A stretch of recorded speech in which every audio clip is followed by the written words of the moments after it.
Yeah. Oh snap! Oh shit! We even get that. Oh, whoa. Yo, top of the top, man. You know the, yeah, yo, yo. Listen, man. Y'all know the vibes, man. Top of the top. Salute to all the people over free that took their time to tap in with us today. You're now rocking with the no snooze button. The snooze button was definitely rocked. I'm not even gonna hold you. But we here, y'all know the vibes. Hood CNN show, morning show, powered by the people for the people. We definitely appreciate y'all for tapping in. Definitely already saw the comments. They're already on your head. Ask for this. We definitely appreciate y'all for jumping on the journey with us. Don't forget to like, comment, and subscribe. Let us know what's going on in your city, your town, community, so that way we can get it out to the people. I'm the host that does the most content, so I'm judged by my two brothers in crime, man. Yo, Tex, you said they on my head. Yeah, man. I already That's see a on the fact. comments. Allen's on your Comments head, going For my what? crazy. boy. You already know, What they on man. my head for? Yeah, you know your nemesis, man. Your nemesis, your arch rival, Allen No, R. Allen. I'm not the one. Allen R. Or L. I'm not the one. I'm not the one that wasted Klay Thompson's game time 3-pointer. I'm not the one. I'm not the one who was 10 feet away from that man on defense with 6 seconds left in the game. I'm not the one who played with no defensive principles whatsoever. You're supposed to have your ass to the baseline in between your man and the basket. That wasn't me. I didn't do that. You know what I'm saying? Luka Doncic did that. That's nasty. This is But mad. The They title say, is nasty. The yo, the he's the a dis- picture's nasty. he's a disgrace. He's a disgrace to basketball. How you going like you think you this is right here proves what I be talking about. People think, oh well, he can score a lot of points, so he doesn't have to play defense. Well, this proves you wrong right now. And he's out of shape. He's a lazy fat bum. This is why this right here is what I be talking about. Jason Kidd couldn't even play this dude the whole first 7 minutes, the whole first 6 minutes of the fourth quarter because he's out of shape. Look at the dude. That's fair. That's fair. Like That's fair. That's fair. that wasn't the only brain fart. What about when he was at the free throw line and who was it? Who was it? Um. Somebody just ran by him and Yeah. he Yeah. like Yeah. Yeah. like it Yeah. was there wasn't Yeah. even no screen set. He's lazy. He plays no defense, no effort. Doesn't even try, bro. It's pitiful. You think just because you can shoot a bunch of threes that means you don't got to play on the other end of the court. This proves everything I be talking about, bro. If you think that you can just score the basketball and that just eliminates everything else on the basketball court, then this is what's gonna happen. You're gonna lose basketball games. Hey, real quick, shout out to Wemby because that's what it's trending out to be. He gonna shoot threes, and all he gonna do is just stand in the paint. Niggas not gonna try him. So, hey, that's a fact right there. No defense, and for him, it's gonna work out even Hold on. better. Hold on. Hold on, man. Nah, Hold on. Hold on. that's what we doing, Real, bro. Hold on. That's what we Hold doing, on, bro. hey, man. Before we real quick. My man Monty Kenny came through with the super chat. Said, "Shout out Big Ox and NSB, enable channel memberships. So can Hall of Fame here. I do actually have a membership. I'm about to drop. I'm just working on the badge for it. Um, Bandit stand up. you know the Uh, vibes, man. You know the vibes. You know the vibes. Yo, get appreciate on you, top of Kenny, that for table. pulling up. Shout out to Kenny. Definitely, yo. Hold on, real quick, before, cause damn, this nigga, I just unloaded the whole clip. So before we No, get no, into no. that, man. No, I didn't text. All right, hold No, on. he So didn't. No, he let me didn't. get through the let's get through the business. Let's get through the business first, and then we're gonna let everybody know what's going on, man. Let me just hit No up with some doubt, no financials doubt. real quick, because some things got real interesting. I just want to stand out to a couple of people. So gold's at $2,577. It went up last week, but it's down 59 from the last time that we spoke. Silver is at $30.78, up 14 cents. This week, up 28 from the last time that we spoke. Copper stayed relatively the same. Platinum is at 955. Is up $11, but down 31 from the last time that we spoke. Lithium took a little spike up. It's at $4.55. And then aluminum took a big spike. So this is what I really want to kind of like. This goes into the stock market real quick. So just to give you a wrap up. Oh, my fault. Crude oil is at $68 a barrel. $68 a barrel. So for the stock market, SP 500 down 49 points, about 0.83%. Dow Jones about 232 points drop, about 0.53% drop. Nasdaq also 1 point 40% drop, and that's about 267 points dropping. The 5 top gainers was Bloom Energy Company, and 3 aluminum companies: Alcoa, Century, and there's another one. It's not popping up. I don't know why it's not popping up. But these are 3 aluminum companies, and as you know, looking at the commodity section, I went to the metals, and aluminum went up as well. So last time, remember I told y'all, like maybe about 2 weeks ago, you guys should definitely look into metals like iron, nickel, aluminum, because a lot of focus is going to be put into manufacturing, things like that. I have a really strong idea that Trump is definitely going to put some, especially into manufacturing. He's going to put an effort into that to bolster the economy in regards to that. So keep an eye out on aluminum. The 3 like I said, it was Cenex. The other 2 companies was Bloom Energy and We Ride, which is autonomous taxi vehicles. So another thing too, real quick. Wait. Hold on. What? Yeah. You didn't know that? So wait. Hold on. The taxi driving me? I don't have to, like, nobody in the car. Yeah, Just facts. Yeah.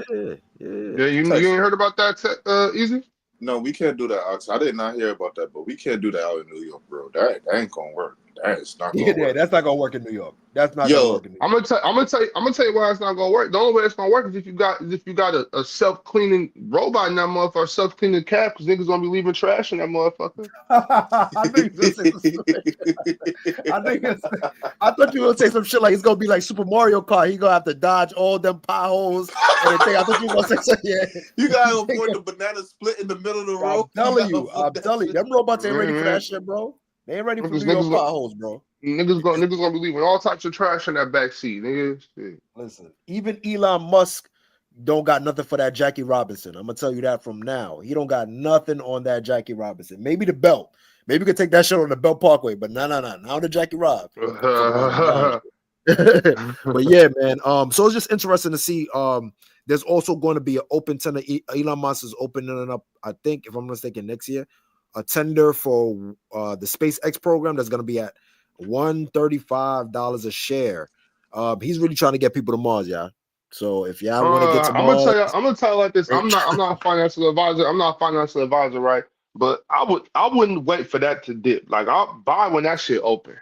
Right. Buy when that shit open. For sure. Don't play about that. Buy it and just forget about it in 2 years. Just forget about it. That shit gonna make money.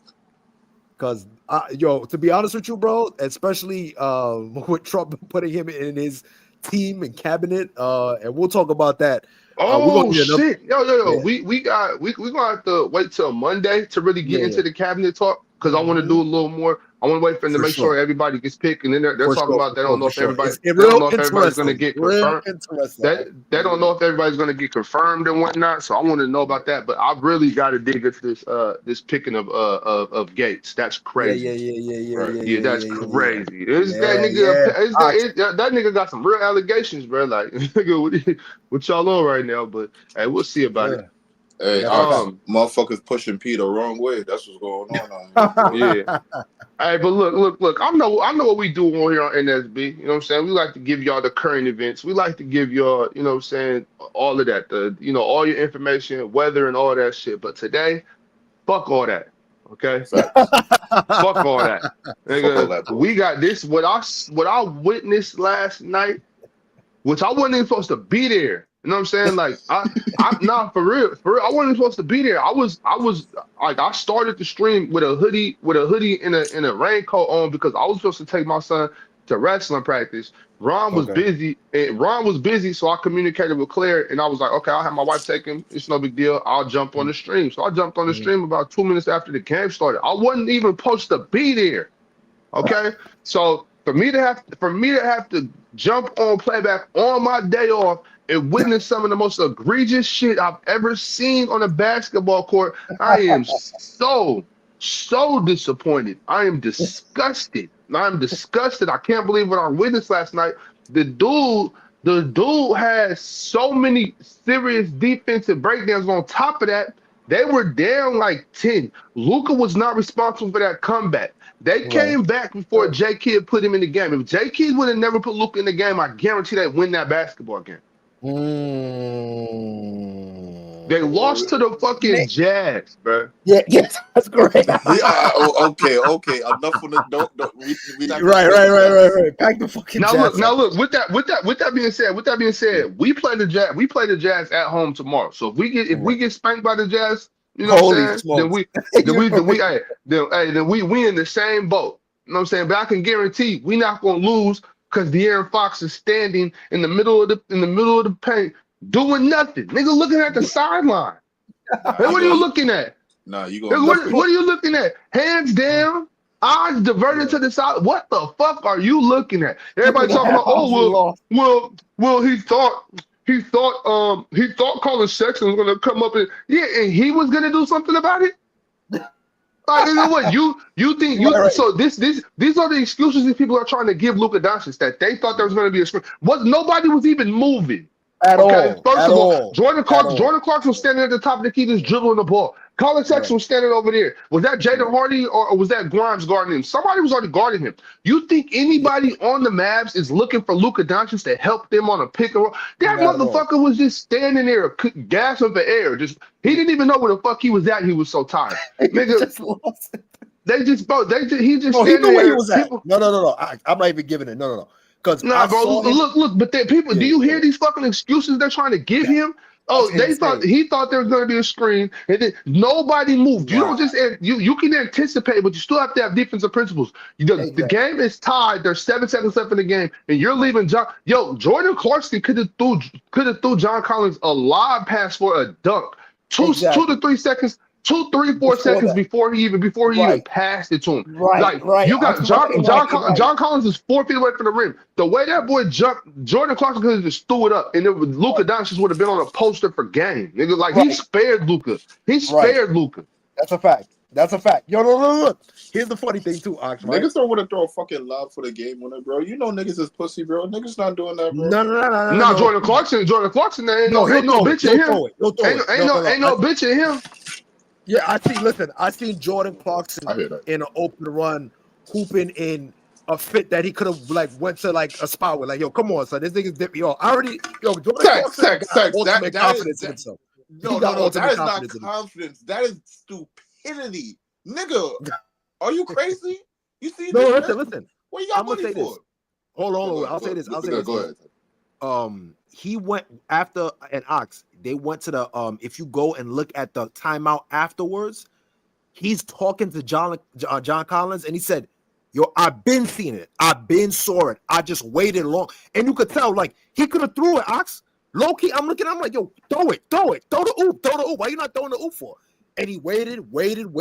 And I guess Jordan Clarkson said, "Oh, you really not gonna recover, Luka? Fuck it. I might as well just throw a bullet. I might as well just give the easiest pass. Niggas let's not even risk it, boy. But you're right though, Ox. That was disgusting from the placement. Go ahead, Easy. Go ahead, because real quick, niggas not throwing a lob for a game winner, bro. Yes, easy. That's easy. That's an easy pass, bro. There was no ball pressure. There was no ball pressure. There was nobody. Nobody was There was nobody by John Collins. Luka was jogging with John Collins up the right side of the floor. John Collins went through the key. Luka stood there. Luka stopped moving. And my problem is if Luka was just in proper guarding position, just proper guarding position at all, that would have never happened. As soon as the game was over, Chill did a 2-minute video. Sent it through to us. I believe he probably posted it on TikTok. If y'all follow Chill on TikTok, go check it out. I'm pretty sure he posted it. I don't know if he posted it, but I saw the video when he made it. So I'm assuming he posted it on TikTok. But if Luka, the cameras on this side of the floor, we should not be seeing his back at all. You know what I'm saying? That's just if he was just in proper guarding position at all, that would have never happened, bro. He didn't really even have to play defense, just be in proper position to play defense. And I know y'all play ball. I know y'all play ball, bro. And if you play ball in the 3rd grade, 2nd grade, any regular recreation coach would teach you to stay between your man and the basket. That's fundamental right there.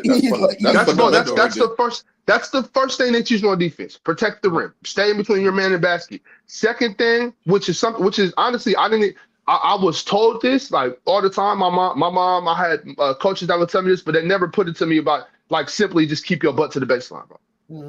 It's simply keep your butt to like, bro. No matter what, bro. You and that's I see people in the NBA that they guard back screens wrong. They're turning their back to the basket. Everything, bro. Professional basketball players that play. Like, bro, keep your butt to the baseline at all costs. If you can keep your butt to the baseline, man, in between man and basket, then you're in a good position to play defense. Even if you're a terrible garbage ass defender like Luka, even if you're a completely fucking bum on defense like Luka Dončić is, at least if you follow those principles, you have a chance. Right. No, I agree 100%. Like, listen, it was terrible positioning. It was terrible positioning off the rip. Off top of that, like the way that he faced him, he face guarded him, which I don't understand. Why are you face guarding John Collins?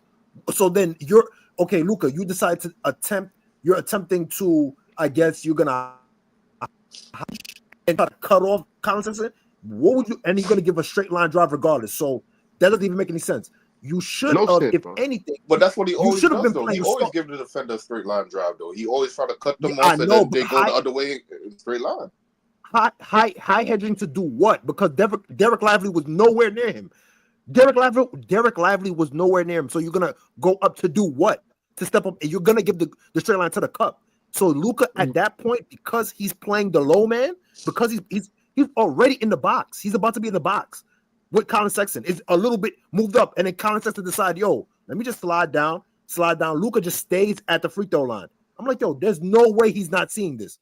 There's no way he's not seeing this split. That's insane, bro. No. And then I'm surprised people aren't trying to blame Derek Lively. Now watch. People are gonna start trying to blame Derek Lively for that. No way. That's not Bro, they can't because they can't blame Luka Dončić because they're so. I don't even know what the word is, bro. Like people are just no. Wait, hold on, Ox. It's that Luka magic. You know how it is, bro.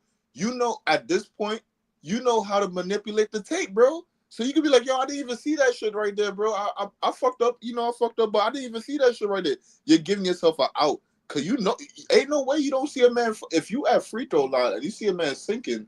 What? No, I can't. You know why I can't give him that excuse? Hold on. You know why I can't give him that excuse? Because you peeped it too. Najee said, I don't need help. He waved off both sides. He said, it doesn't matter where the screen comes off of, I'm going to fight through. So you can clearly see he was going to fight through whatever screen regardless. Okay, cool. Now Luka's anticipating the off-ball screen, right? Let's say that they was going to run some side action with Colin Sexton coming off on the other side, right? What do you think was going to happen, Luka? What do you think was going to happen?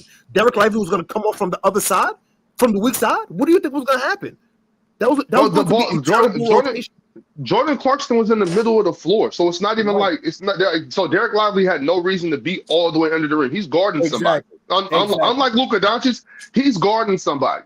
So it's like if Jordan Clarkson had dribbled over, let's say Jordan Clarkson dribbled over to his left and bump Colin Sexton to the corner or something. Okay, then I'll be like, Derek, where were you?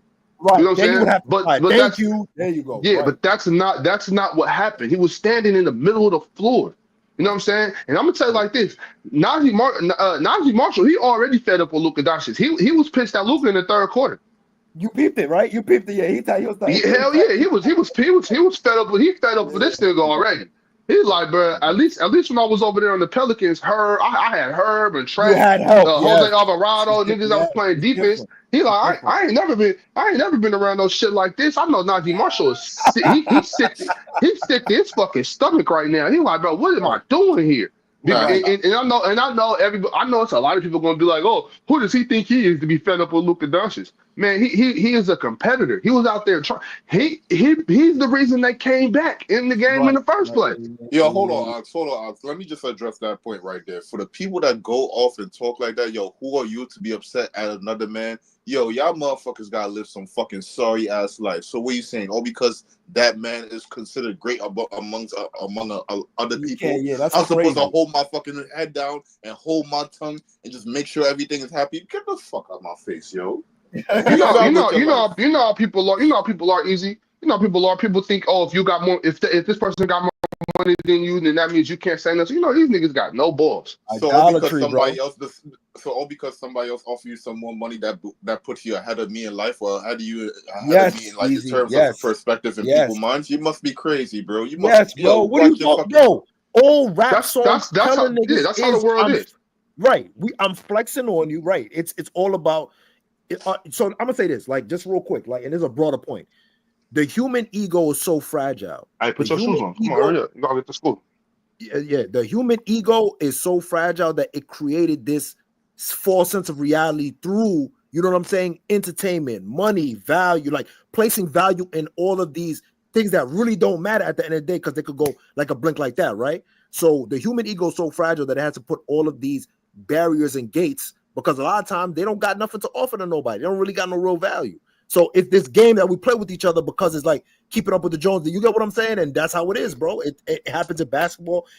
Basketball discourse. It happens throughout anything in life. There's this sense of people have human ego issues and they have to place it on other people. And we look at things through that nasty lens. But Tex, we talking about the game here. We right here talking about the game. So yes, bro, all that shit gotta get put to the side. No. It's still a business. It's still a business. Because think about it, right? Think about it, Ox. Even though it's still competition, right? What is at the end of the day? What is Najee really gonna say? You're the newest guy that just got there. The nigga Luka's been playing like this since he's got to the Mavs, right? He's putting some effort here and there. It's nothing like that, but he's still making like it's not only what did Luka JJ Redick said about D'Angelo Russell. He benched him because he said, yo, he's not even doing the basic shit. He's still making basic mistakes. And Luka, yo, Tex, what you asked? You said what is Najee gonna say? He's not gonna say shit. That's what got Grant Williams kicked up out of Dallas. There we go. Bingo. Don't y'all remember they said? Don't y'all remember? And people in them fucking losers on the motherfucking shows were talking about, yeah, can you believe he was challenging Luka Dončić? He challenged Luka Dončić. As he should. Oh my God, he challenged Luka Dončić. Like, what the fuck was the problem? What's the point? Yo, you know what's funny, Ox? You know what's so funny about that? So Grant Williams challenges Luka. Oh, it's a fucking problem. He did the same exact fucking thing on the Celtics when he challenged JT and JB. When I heard that talk come out, niggas like, yeah, he's supposed to challenge them. They inconsistent. They not doing what they're supposed to do. Y'all motherfuckers need to find out which side of the road y'all want to fall on, bro. This playing defense shit don't work out in life, dog. Make it work. Yo, I told you, Easy, these niggas got no balls. Stand on something. No balls, nigga. On the fucking table and stand 10 toes down on that shit, bro. Stop fucking moving your needle, bro. What the fuck going on, bro? That was pathetic, bro. I got no. You got. There's no way that you could tell me that was anybody's fault but Luka, and it's been consistently like that. And at this point, the Dallas Mavericks need to get another hustle guy. They need another defender because you can't at this point. Kyrie, he's going to do as much as he can. And I'm going to keep it a band with you. Since Kyrie's been in Dallas, he's played, in my opinion, good defense. He's just too small for some of the matchups, and they just catch him on a mixed match, whatever the case may be. But in terms of defensive principles, Kyrie has been sound. Like, he has not been, in my opinion, like, he has not been But Luka, bro, it's ridiculous. Yo, y'all need to get Dorian Finney-Smith. He's DFS injured. Go get that nigga back, bro.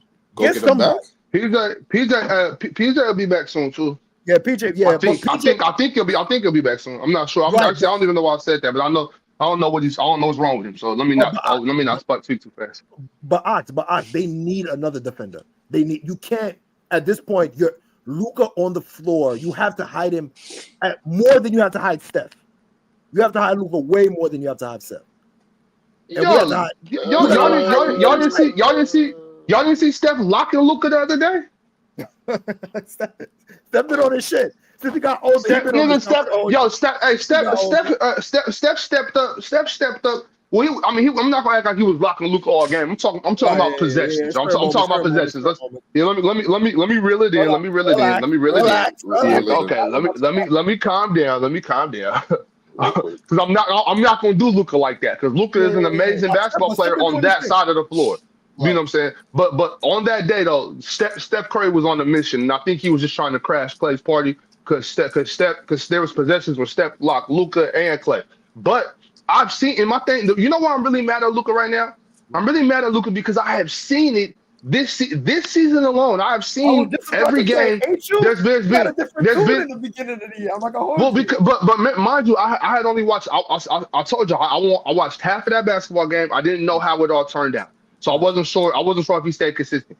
Even in that game against Golden State, there was some very good defensive possessions from Luka Dončić. So that's why I'm upset, because it's like, bro, you have the capability to do it. I've seen you do it. You're just a lazy, fucking, fat, out of shape bum. Hey, I have no defense for that, bro. Wait. I got a defense. It's not a good one, but it's just gonna be some real nigga shit. I ain't gonna hold you like it is what it is. I hear you, Ox, and he could admit all of that. But at the same time, I'm not taking the money or the business side into account. But he could be saying, "I'm the fucking man. Y'all niggas need to fucking do and help me out because I'm the fucking king, nigga." True. At the end of the day, I'm the fucking king, nigga. Like, there ain't no way around that. There ain't no way. That's not king. That's not king shit, bro. That's not king shit. This is my king shit. Like you got something. See, that's the problem. You got you. But like that's not king shit, bro. I'm trying not to say something on. I'm trying not to go too far, Tex, because I'm tired of that shit. Like niggas, like that nigga that he ain't earned that. He ain't putting that extra work. And that's why you can see Najee Marshall don't respect him. You might have the title of king, but you ain't put that work in. Says who? You know what I'm saying? Says who though? Nigga says me. I'm watching the fucking game. Did y'all see what this boy out here doing? He's not being a good. Oh, you going in and out? You going in and out? Shit, we lost the big bet. See, that's how true it is. Yeah, we lost our big bet. Stream me up. W Allen R. W Allen R. Even without the super chat, you took him out. Goddamn! Shout out to you.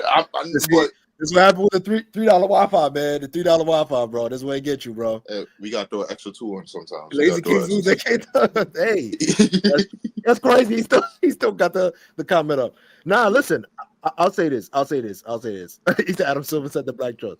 I'll say this.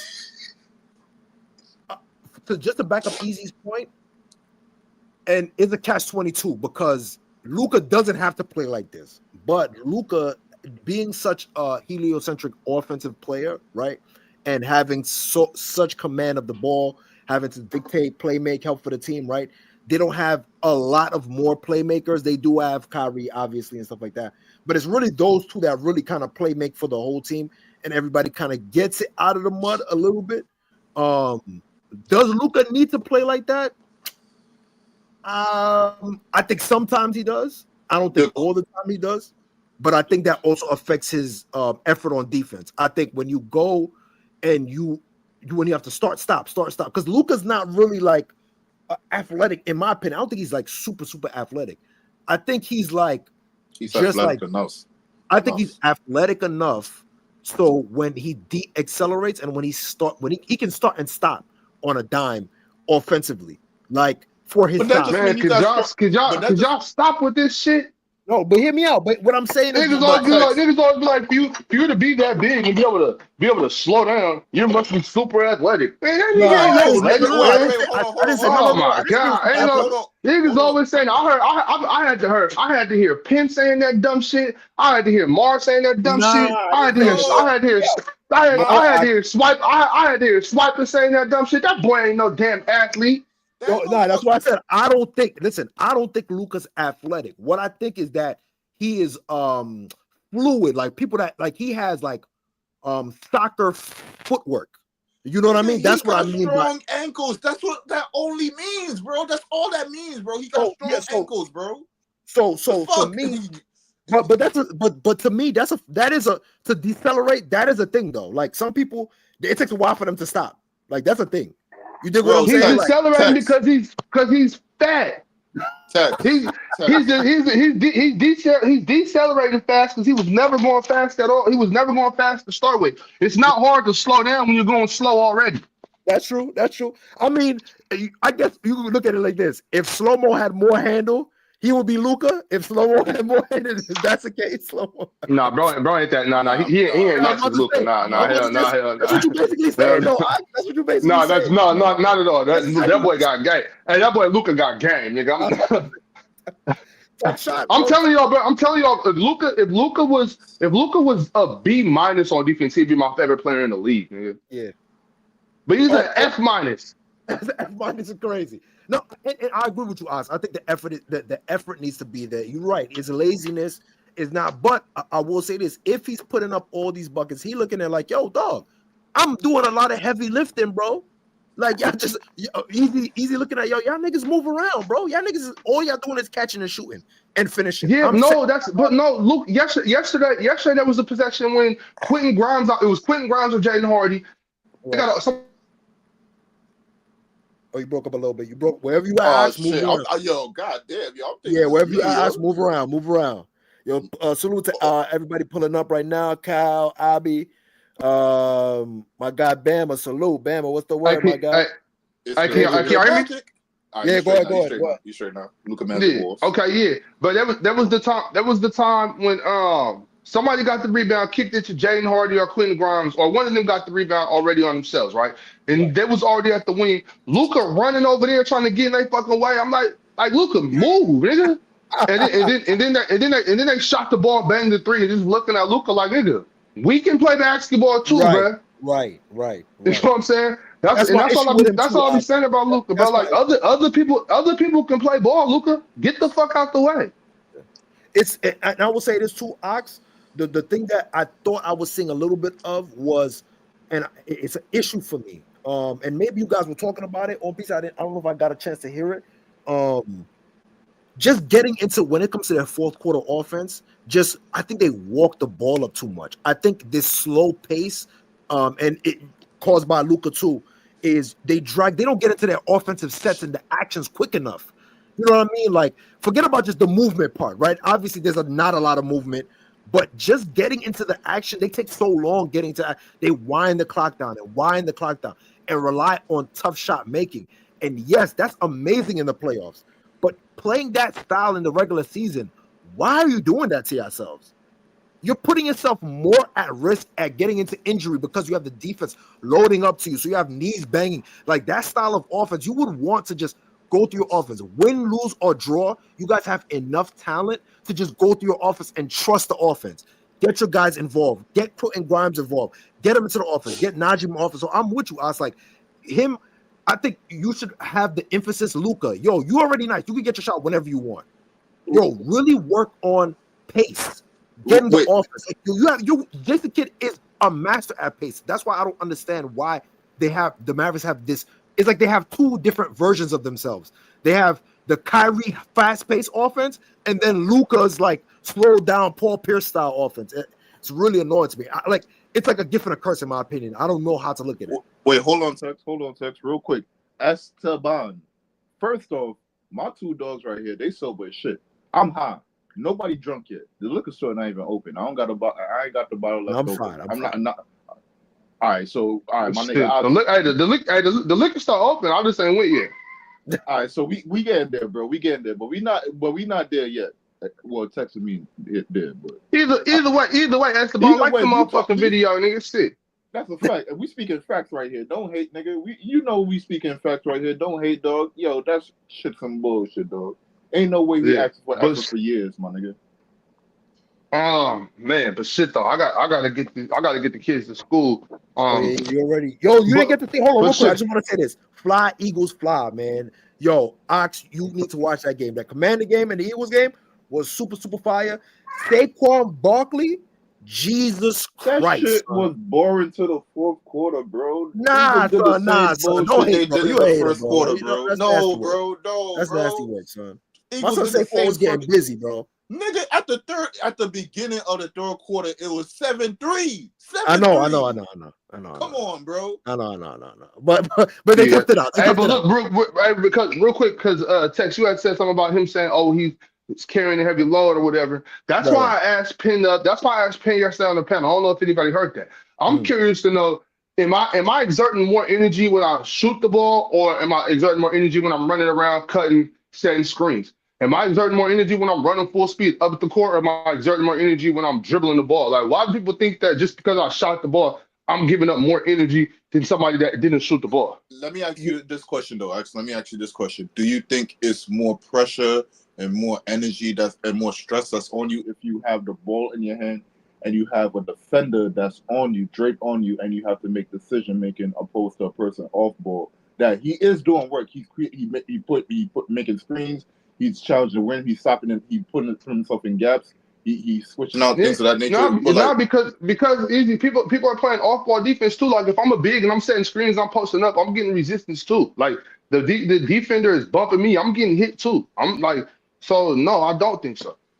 But with, I- but with the ball in Yeah, your hand though, and the defender on you, and you still gotta make decision maker end of the day. So like, I gotta keep my head up. I'm like, we got to play running. Somebody coming off a down screen real quick. So I still, even though this man is pressed up on me and he's trying to fucking make sure I don't make this pass, I still gotta make the pass right here. The down screen is coming. Like, I think I so yeah. I the got stress with the ball is more work. I think the especially the fact that off ball you can't really have a turnover. Technically, you can't really get a turnover. I think the fact that also combining the fact that you got to make decision, right? So Depending y'all on how talking about stress?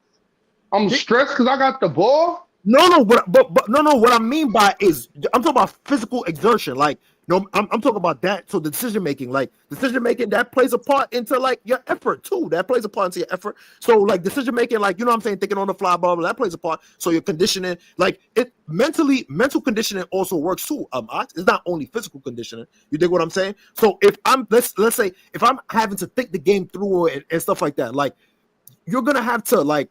Especially compared to you coming off the screens and stuff like that, you have a little bit more of an advantage because you don't have the ball in your hand. Like you're moving a little bit more freely compared to someone with the ball in hand. The ball's restricting you because you can't do that much movement with the ball because they're gonna call it. I mean, not in this NBA, they don't call shit. But what I'm saying is, you still got the ball in your hand, so that's hindering you from having free movement. So I think it definitely puts more of a stress load, shot creating.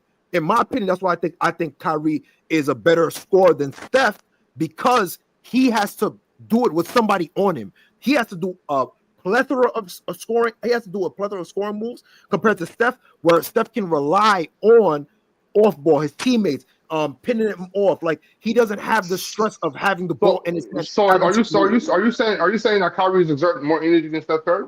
I think so. When it comes to scoring, And on top of that, just because you don't got the ball don't mean you don't got to make decisions. You still got to think. For sure. No, for sure. I think it's a less load though because you don't have the ball in your hand. You don't have to worry about having the ball in your hand. And you'll have a defender like really draped up on you, even though you like have a defender off ball, like the person. Yeah, that's what I'm saying. Ball. You act like Ice. Here's my thing though, Ice, and you know the NBA, especially off ball defense. Off-ball defense is really terrible. It's a lot more scheming. So a lot of people will play gaps. They'll touch their man, stuff like that. There's not a lot of guys that's chasing, going over, things like that. You get what I'm saying? There's a lot of more schematic things, especially when it comes to off-ball defense. I think with on-ball defense, like you could definitely scheme. Like you could scheme, but if the player is that offensively talented, like Luka and Kyrie, Trey, you know the top tier guys, like it's on them now. Now they're dictating what's the defense going to have to do, things like that. And they're going to have to deal with more 2-on-1 situations, in my opinion.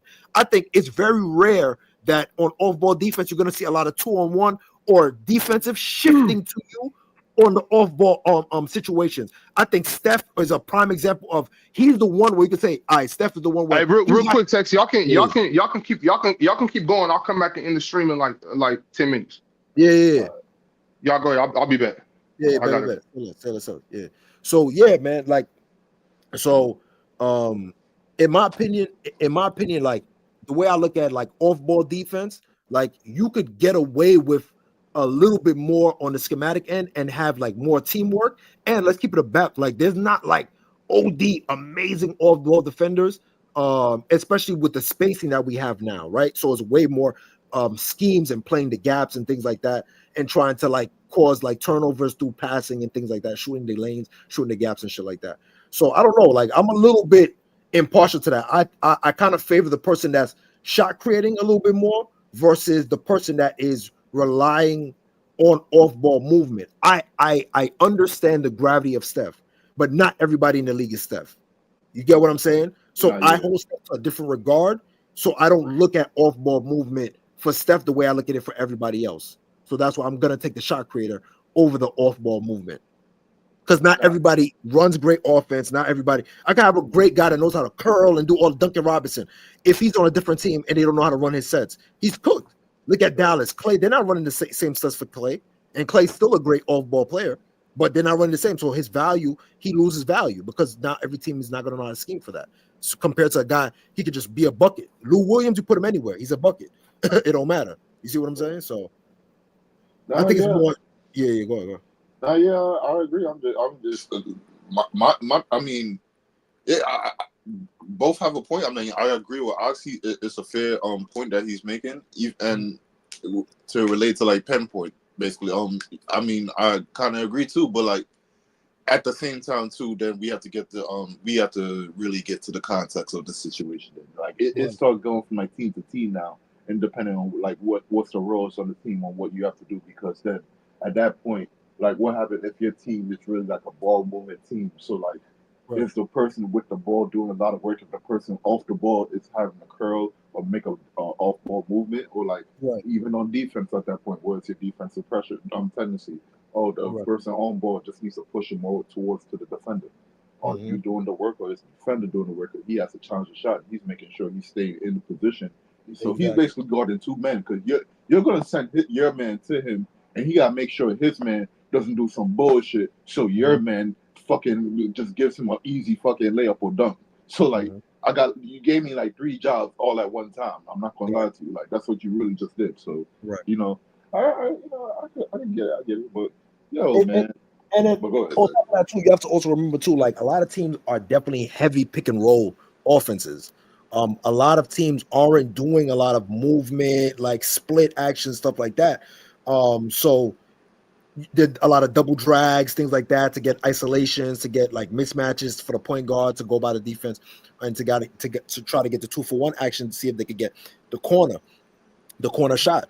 So like the thing about it is like the only possible way that you can really put value to, like, for example, Trae Young would be an amazing off the ball player, right? You think of his size, you think of his shooting thing, you think of his quickness, right? But what has he done? Up till now, we've been asking, yo, Trae, get off the ball. Up till now, what is he doing? What is his main value? Playmaking. But that's my question, though, Tex. That's my question. Who do you think has a bigger responsibility? Who do you think has a bigger responsibility offensively, right? In terms of production versus responsibility, Steph or Trae Young right now? I'll say Trae, but that's because I feel like Steph has more better teammates. He has way more depth this year compared to other years. I would say like I'm talking about I'm talking about the year that Steph. Okay, the year that Steph had to carry and he got injured. Remember, he got a wrist injury and he had to carry. 2021, or I think that was 2021, right? After the bubble year, right? Yeah. So the Bucks championship, yeah. Right. So that's what I'm saying. Like, remember, this is still Steph's style of playing. Who do you think still has more responsibility or has more defensive pressure on them, just due to play style? Trae or Steph? Well, at that time, Trae at that time, because Trae still at that time. They had Bogey. John Collins was still there. If I'm not mistaken, was Kevin Herter? No, Kevin Herter wasn't there. Kevin Herter. He wasn't there. They traded. He wasn't there. I'm bugging. Yeah, they traded him that point. I think that was the year when they played Miami in the play-in, if I'm not mistaken. Yeah, that was Sadiq Bey was there and shit. And fucking no, matter of fact, was it the play-in or the playoff series? Well, they just harassed Trey. He couldn't do nothing about it. Like he just got harassed.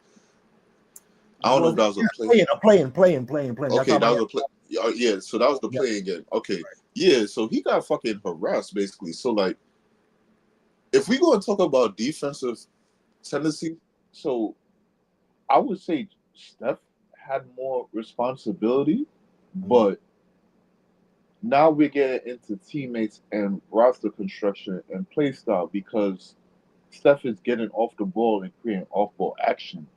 Meanwhile, Trey more times have the ball in his hand. But then that comes back to my question I want to ask you then. So like, all right, if I put more playmakers on a team with Trey Young, do I take away from his value because I'm taking the ball out of his hand?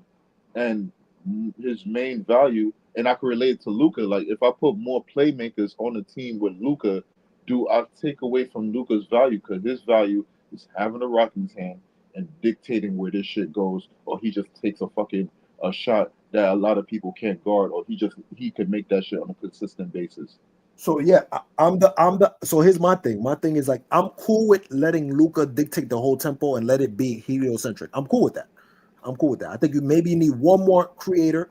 Just one more creator. I think because of where they got Dinwiddie, Jaden Hardy, Kyrie. I think if they get just one which is maybe I guess that's PJ Washington for them, like a wing, like a kind of like bounce off the dribble and shit like that. Because Najee's like he's a little stiff. I don't look at him as like a shot creator. He can get it off, but it's weird. He got a weird play style. I think they just need another defender. I think they need a wing defender.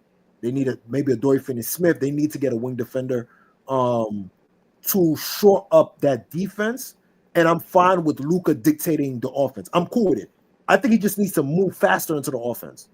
Name a defender real quick that you got in your mind. Just name a defender. A type of defender, like if they could get like a a type of defender that you think they need for that team right now. Like Dyson Daniels would be perfect for that team. Okay, so take Dyson Daniels, right? Mm-hmm.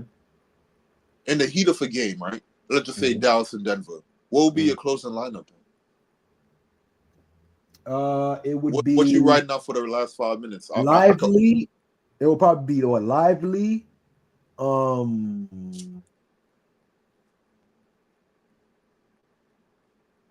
Lively. Are you playing Gafford with the Lively pairing? No. You said with Denver? No. I'll go Lively. I'll probably go Lively.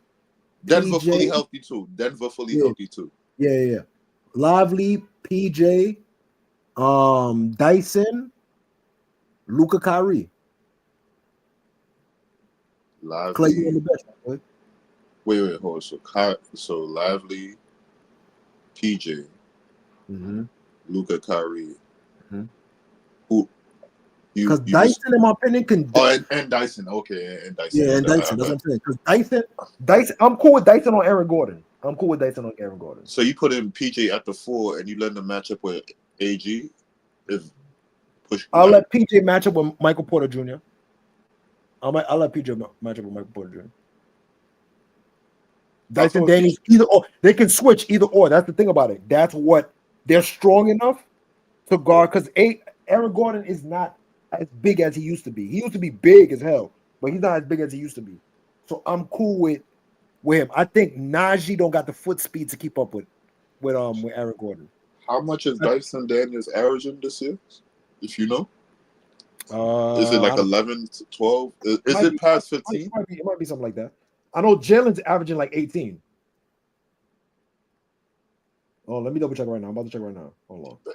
You see, like I hear that lineup, but then like. So you already know how Luka gonna play. You already know, like they're definitely gonna have Clay, and I think they're gonna have Clay at the 3. 14. He's averaging 14. Okay, 14. He's averaging 14. He dropped 28 against Boston. That's what it was. That's why I saw like him and Jalen was hooping. Let me see where he's shooting this right now. Hold on. Check out his shooting splits and see what he. I mean, we know how Luka gonna play. So like, you're gonna catch either a grenade or you're gonna catch a corner or wing three. So like that, Right. not more times than not, you're not catching the rack when you're cutting to the basket or something like that. And more times than not, it's not a lot of movement going on. But they Luka's are cutters. That's the thing about Dyson Daniels. He's a cutter. Like he Najee will. Marshall a cutter He's too like though. DFS. Who? Najee Marshall a cutter too though, but. Yeah, you're right. You're right. How many cuts did you see this season, including Oh, Najee Marshall? Yeah, he don't shoot. He does not shoot good from the 3 ball. That's what it is. You see it, so I mean, we use an example right now. You know what I'm saying? But like at that point, like you need somebody as a 3 ball shooter.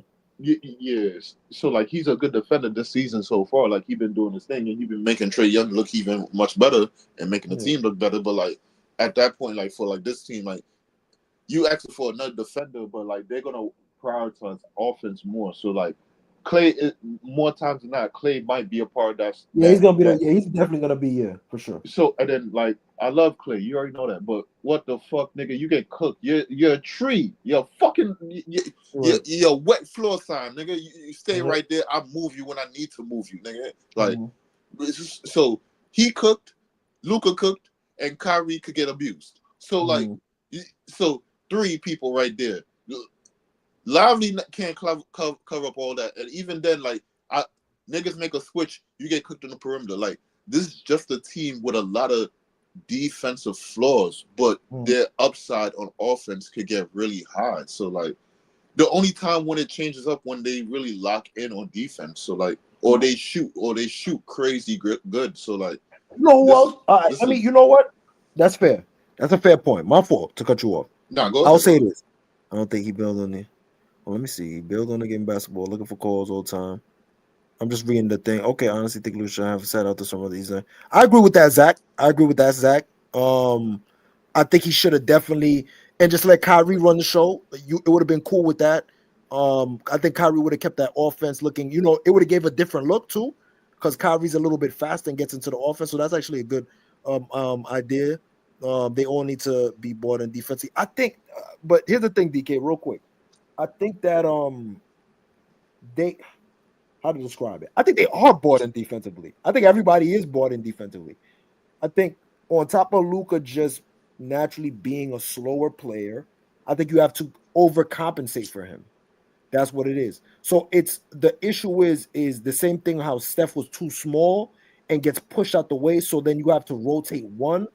Luka is a little bit even worse because his is a foot speed thing, right?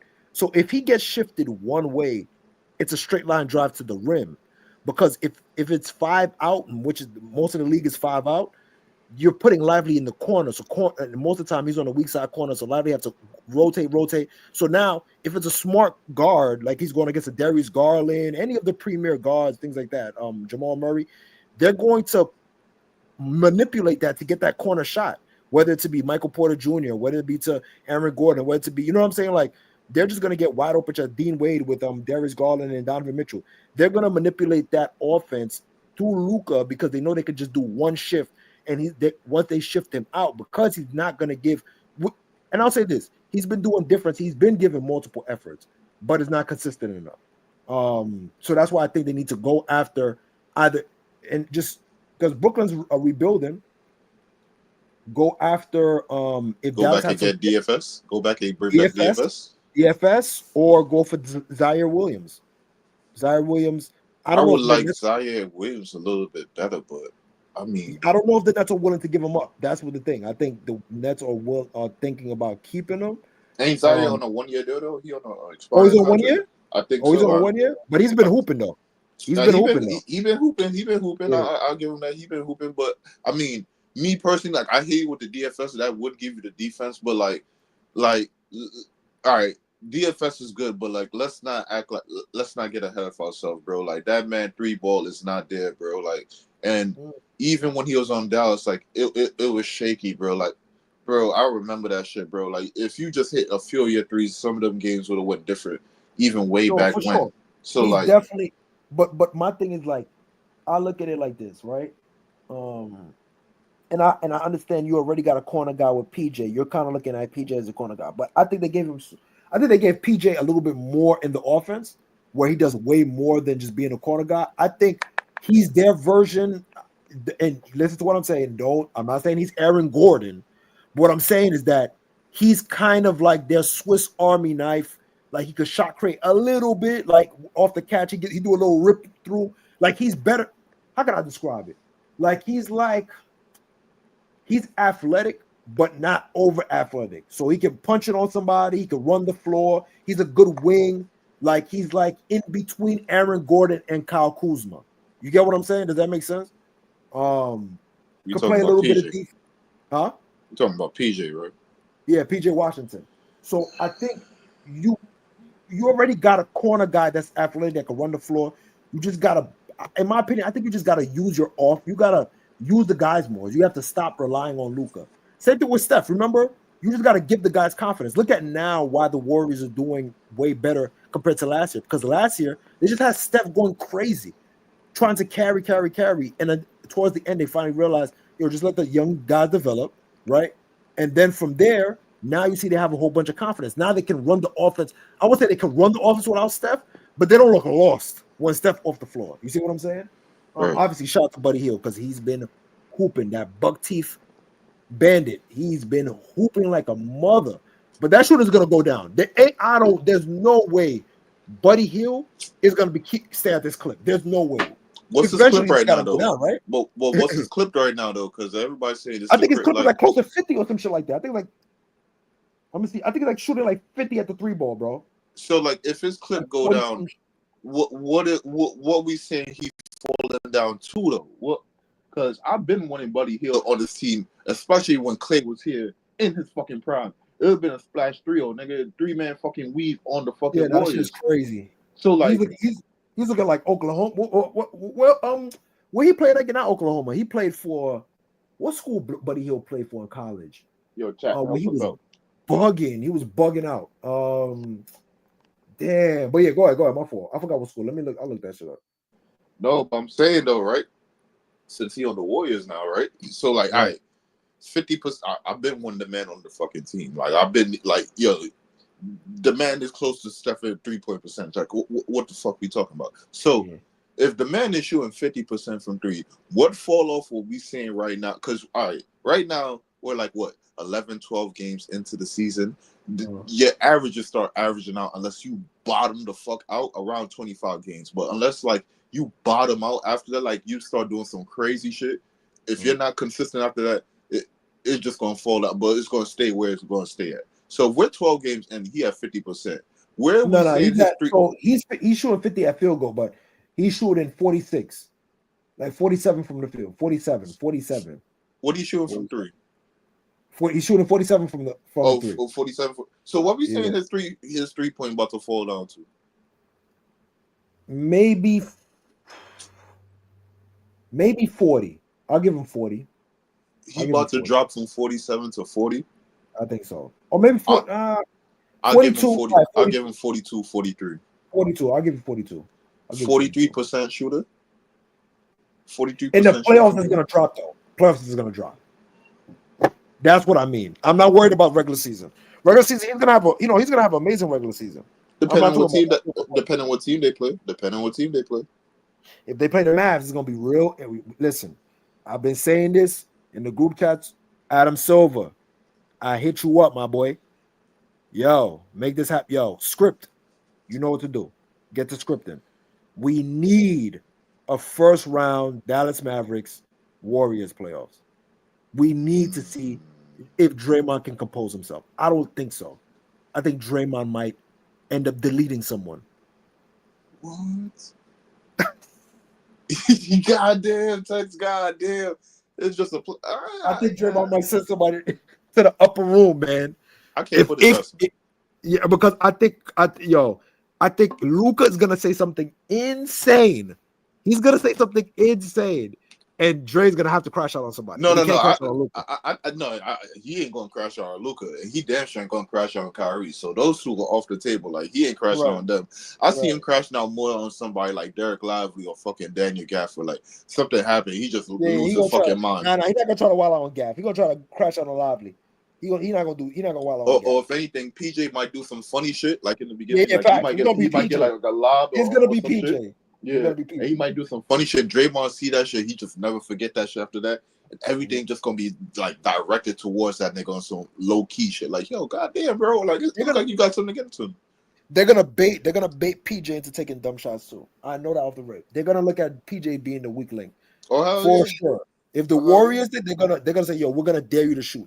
And PJ, if you have that burner that we think you do, you gotta light them up, my boy. I ain't gonna lie. That burner was crazy last playoffs. I'm not gonna hold you. PJ's burner was on the money, boy. On some Danny Green shit. Yeah, but that shit was only allowed for one playoff series, nigga. When we really need, we need you for that playoff series. But like, we really need you. It was like throughout the. It was really like, yeah, you're right. Yeah, it was. Bro, the man won game. What he had like 27, 28 point. The man shot like 18 fucking threes. The man had more. I think he shot 26 shots for the fucking game. The man had more shot attempts by far, more than Kyrie, and he was teetering Luka, nigga. What? That was on some Grant Williams shit, boy. That was some Grant Williams game 7 against the Bucks type shit. Like, yo, for some odd reason, we dying with you. Dying with you. We're not gonna die with JT, even though he kind of doing out his thing. Or we're not gonna die with JB. We're gonna die with Grant Williams shooting 17 threes and making 9 of them shits for some reason, my nigga. Crazy, son. You can't make this shit up, bro. You can't make this shit up. And then when we did you against the Celtics, you just a fucking pair, bro. So you know, it is what it is. The Mavericks have some. They have some. I wouldn't say large issues. I think it's really just tweaks. And then they'll get right back to championship form. Hey, at least you're not the Timberwolves, because you see tweaks and moves and changes. They are all completely different things. You know what I'm saying? Tweaks, that's good. They just fucking bring up the tempo, bro. Yo, Ox, where you at, bro? Yo, son. Every time y'all talk about lazy defense, son. Have you ever seen Julius Randle play Yo, I can't tell you how much bullshit I done saw from that man already. Like, yo, goddamn, bro. Talk about the laziness. That's why I don't understand how Ox can like Julius Randle and wild on Luka like this. Talk about, yo, I have not seen Julius Randle crack a smile yet. This nigga is miserable in Minnesota, bro. I mean, I saw him cracking a smile. I will be tight like, too. I'm not gonna hold you. I go from New York City. I have a bodega. I can get a chopped cheese whenever I want, bro. Just that alone, bro. There's no chopped cheeses in Minnesota, bro. I'm not gonna hold you. It don't sound like there's chopped cheese over there. Actually, you know what? Let me chill. They probably bought it. Somebody probably bought a chopped cheese over there. But what I'm saying is, he doesn't have the luxury of New York. So I'll be tight too. I'll be tight. I'm not gonna lie to you, bro. Bro, I don't even think they know what the chopped cheese is over there, bro. I ain't gonna hold you, bro. Like that. I don't know, bro. You giving way too much credit. Yo, that shit got me tight, bro. I knew Julius Randle was not. Yo, talk about lazy on defense, bro. He don't jump, and he don't even jump for rebounds, bro. He just wait, hold on, Tex. Hold on, Tex. And this is my question. This is what I want to ask for a second. Like, I hear your point. Like, you suppose, like, and certain things are supposed to be fundamental, but. And then I brought this point up before. Shout out to my man, my dog, Big Fan Breezy. I brought up on his channel. Shout out to my dog. Shout out to Breezy. Salute to Breezy. Tap in with his work. But I brought this question up. No matter how good or how much better you try to get on defense, you're gonna hit a cap. And even with that cap, no matter what, like, you're always going to have defensive lapses or just lapses in general in the game. Like, you can't be, like, it's a fucking blessing to have a player that's locked in all 48 plus, if need be, in an entire game. Like, nigga, the game is exhausting. Nigga, you running back and forth, you looking for different, like, to be on point and making the right sound decision, being in the right spot, doing the right things all the time, nigga, it's never going to happen, bro. Your best player even fucked up, no matter what, throughout 100%. The game. So, like, for some players, defense, they fuck up more and they lapse more than I'll say an average person you expect to be on defense. So some of these players, I'll be like, yo, that man is just not that good on defense because his mind is not geared towards always being on point for the lapses in his defensive tendencies. Like Julius Randle, somebody will be running to the fucking paint, and for some reason, his hand will be down, and then the minute they come right to the fucking rim and they jump, his hand go up and try to push their hip. Dog, that's retarded. That's stupid, bro. That's stupid. That's not a smart thing to do, bro. That's not a high IQ basketball play, bro. So like, dog. Like, and people keep saying, oh, you guys never played at a professional level, blah, blah. But you can see, okay, there's certain nuances that obviously as a professional basketball player in the NBA that we could obviously can't speak to, don't understand, don't comprehend. However, in terms of effort, because we've all played basketball, in terms of effort, you can see effort. It is tangible. Look at Russell Westbrook. For good or bad, that's effort. That's what effort looks like. We can tell he's competing. We can tell that he's interested on both sides. Anthony Edwards, we can see he's competing on both sides. You can see when a player puts focus on one side more than on the other. You can see it. So when a person says, oh, you can't tell if the person, oh, you don't know, you can see it. You can see it. I could be wrong about small things, but these things are glaring issues with Luka, with Julius Randle, all the other lazy ass defenders in the NBA. And I'll say this though, for the most part, I've been seeing for the games I've been seeing a lot of competitive defensive games. Like I've been seeing where they've like, oh shit, they're fighting through screens, shit like that. Like it hasn't been like people just walking into the lane, easy buckets, things like that. I've seen like it's been competitive for the first, but I haven't been seeing a whole bunch of games. Besides, well, let me not say that.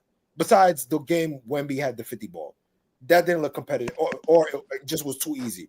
Because what the Jesus Christ, bro? Wemby is an alien, bro. Bro. All right, and you know what it is too. I'm cool with. And a lot of people was like already upset. Yo, why is he not going to the mid-range? Why he not going to the block? He should be dominating, going to the thing. Like, you clearly see, like, his body frame, his how he dribbles. He still dribbles high, right? Even though he's a little bit sharper with the ball, he still dribbles high. You could tell he's stronger. He's taking some more bumps, but he's still frail like shit. He's not wide. He doesn't have a wide base at all. He's still frail. So the rebounds that he's going to get is going to be outreach rebounds. He's not going to bang and move people out the way. He's going to get very easy rebounds. That's why his rebound totals are going to be up and down. I don't think he's going to feel like that's leverage though, Tex. You're not using your leverage because ain't no way you that big and your legs is that long. No. I'm thinking that if you put yourself in a great box out or defensive position to get a rebound, if you use your leverage right from your body, you should be in a position to get a rebound. So no, you got to think about it. My force is dispersed throughout all of my body. It's not like I have all the strength all wrapped up into my legs compared to someone that's shorter. So if a person that's shorter gets underneath you and he has more mass, it's like putting a cinder block. It's like, all right. It's like putting a cinder block underneath a tree, and you keep pushing the cinder block, and the trees are frail. You know them like frail ass trees. No, eventually, that tree is gonna break from the bottom because his legs are not strong enough, and it's too long for like him to get leverage. So even if he does get low, by the time he gets low, his body, like just the mass is all spread out.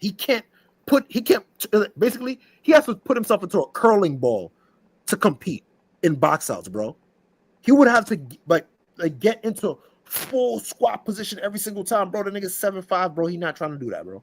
Do you think we would be seeing something different if he played more on the post and near the block more? No. It's a he needs to But get he'll be established in the paint more because more times than not he's crashing towards the paint sometimes. So like you're not even in the position. So like, do you think we're to see something different if he's playing like mid post? Well, I've seen it where he was. I forgot who moved him out the way. He had actually great positioning. He was in the box out position. He had deep positioning underneath the rim. And somebody just came behind him and didn't even push him. All they did was put his forearm on him. He flew all the way to the outside the baseline, bro. Flew out the play, bro. I said, "Oh shit, holy smokes, bro!" I think it could have been Steven Adams. It could have been Steven Adams, bro. If it's Steven Adams, bro, that's a good. I know, but still, though, it just shows you, like, yo, Steven Adams all he did was like literally just tapped him with his elbow, bro. You understand what I'm saying? Don't get me wrong. I know that's a lot of niggas, though, bro. I know. I don't think it was Steven Adams, though. I don't think it was. I think it was you gotta give me somebody different. You gotta give me like a wing that's like we don't know that's too strong. Yeah, but you I don't know if you damn. You have, but no. But I'm not gonna lie. I do agree with you. I agree with you. You are right. There have been a few times, not like a few times. I saw like a fucking. Now, granted, I feel like those wings are kind of strong, but like a wing, like that, just moving them away from the basket. Right. But for me, I think a part of that too, a small part of that too, you moving your feet with the nigga. So like he moving you, so you like, I'm not trying to fight with the nigga. Yo, sooner or later, you have to change that mentality a little bit. And I feel like with that change of mentality, your play style is going to change too. You're not going to just be all. After a while, you like if I 2 threes, I don't got it. Yeah. I'm automatically on the mid post because I saw you do damage on the mid post and the high post, nigga, effortlessly. Nigga, not even just like doing damage like with yourself, like scoring. Like you were just finding people and they can't even bother you because you're so fucking high up. You hold the ball so high up. So all you gotta do is make an accurate pass. Right. The only thing about it is like you high up. So when you make the pass, your passes are a little bit high. So sometimes if you're making a pass, if the person going to the rim, they might have to jump for the pass. But when he make it on the money, that shit on the money. So like just putting the nigga right on the high post or the mid post just automatically changes how the defense has 100%. To fucking adjust. Like nigga, oh shit. The 3 people that has to fucking corral him when he comes to the paint, the minute he just touches the mid post and they just passing the ball and it's a clean pass, nigga, the defense will have to fucking just automatically curl into him, just have to collapse into him. Like at that point, what we talking about now? Because like he's just looking over everybody. I saw a 6'7" nigga on him, and he looked right over him and made an effortless pass. So I mean, on top of that, facing up and shooting the jump shot too. Yeah, but go ahead. Yeah, that's a fact. Even with facing up with the jump shot. So I mean, like that's what I'm saying. I'm like, I'm not saying you wrong in that aspect. I'm just saying like, sooner or later, that block gonna have to be your friend. But have fun right now. You having fun. Do your thing, but you having fun right now. Go ahead. So that's my thing. That's what I mean by like. So you gotta let him go through. One, you also have to remember he's learning basketball, right? Every move that he's learned so far, and the moves that he's learning, he's training with certain people. He's picking up certain parts of his game. He's absorbing, and then he's putting into practice. So I'm looking at this as him building his basketball, like we are watching in real time him build his basketball skill set compared to like other NBA play that was used to playing like, because you got to remember he was playing EuroLeague style basketball, European style, pass, cut, move, blah blah blah. Like bro, when he first came to the league, bro, like you already know what he's doing, and he know what he's doing, and that shit was effective. It's not like he's trying out shit. But Bron, so Bron, the thing about it was Bron though, even though he was like a freak of nature, he still was like in the same ballpark with other guys, like Darius Miles. Like, you know what I'm saying? Like, he wasn't like the biggest, the strongest. Like, he wasn't like such a No. I hear you on that. You see what I'm saying? I hear you on that. But I'm talking about from like the skill set perspective. Like for Braun's skill set, he knew what he was doing. Like for Wemby, he's trying out a lot of things. Braun, you already know, to the cup, he's strong. Yes, around you. So like Wemby, he trying out shit. Like nigga, Wemby just for whatever reason just get the ball, pull up from half court, like out of nowhere. Like that's not you, bro. Like, but that's me. That is him, bro. Eventually that's gonna be him. But then at another point in time, Tex, I'm seeing him get the ball right damn near in the restricted area. He just put that shit right in like effortlessly. Like, nigga, this ain't nothing. So like, and that's then why he's an like alien, you bro. try. That's why he's listen. The reason why this is why he's an alien. The reason why he's an alien is that the thing about it is, I don't think he's going to. I think he's gonna be like a supercharged Tim Duncan. He has in my opinion, he has the temperament. He reminds me of Tim Duncan, like even to the temperament. Like I think like when he's gonna realize, yo, I got a guy that's hot. I'm gonna feed him. I'm gonna make the right play. I'm gonna compete. But if somebody thinks they're gonna dog me, I'm gonna dog them back. Like I'm gonna have these high point games. But me winning, if it means me not having to score, I'm cool with that. But if I need to, I'm gonna give you 50. But I think in this couple of years, like I think by the time he turns 24, 25, he's going to have all of his arsenal down packed. I think from now to the age of 25, this is where he's learning basketball, where he's learning all his go-to moves. He's gonna develop. All right, I know where all my spots are with this body right now. And then remember, he's gonna get bigger. So let's say he goes the Giannis route. Like he doesn't get big, but he just goes bigger like Giannis, right? Now he's rim running. Oh shit. Forget about that. If he ends up anything like Giannis, the way that Giannis got bigger, like that, not Giannis, we talk about just getting broader shoulders to maneuver around is GG's. But what his issue is, right, is the fact that I think he wants to work on his shooting right now. So that way his shooting won't be an issue, which you got to respect. Why not work on your shooting now as you're young, as you're developing?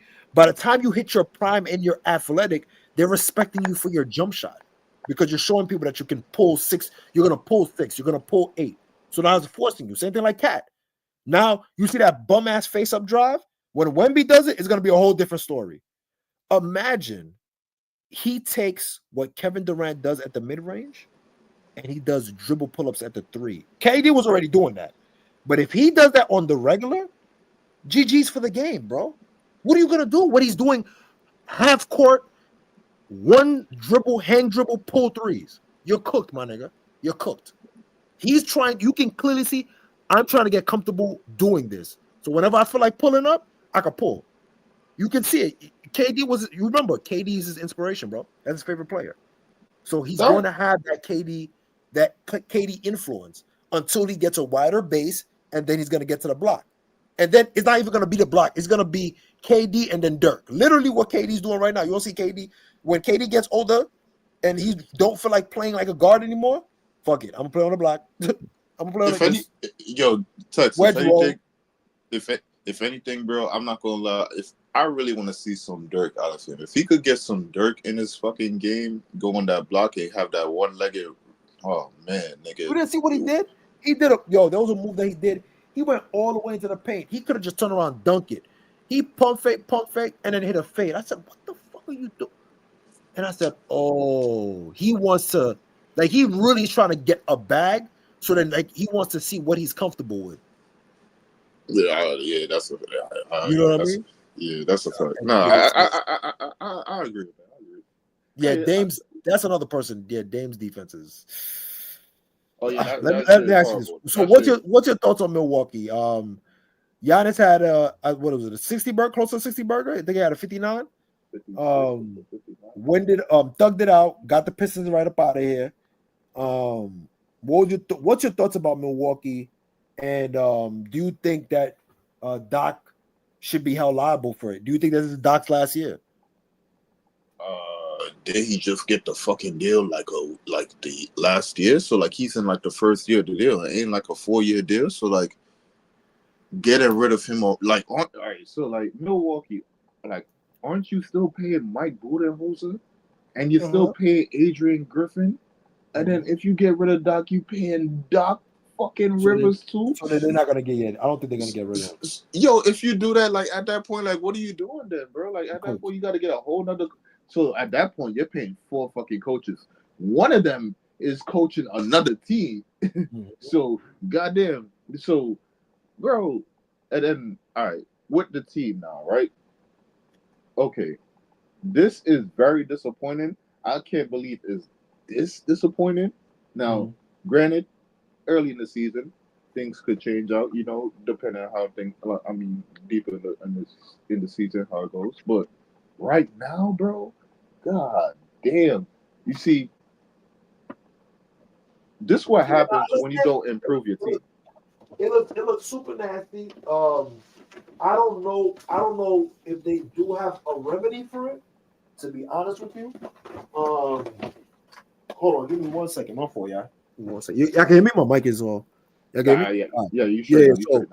Yeah, I don't know. Like, in my opinion, I look at it like it's it just looks like they're missing. Is Chris Middleton? Yeah, Chris Middleton is out. Gary Trent, what I thought was going to be a clip for them, he has not been shooting good at all. I don't know what's going on. I don't know why the Dame and Giannis thing is not.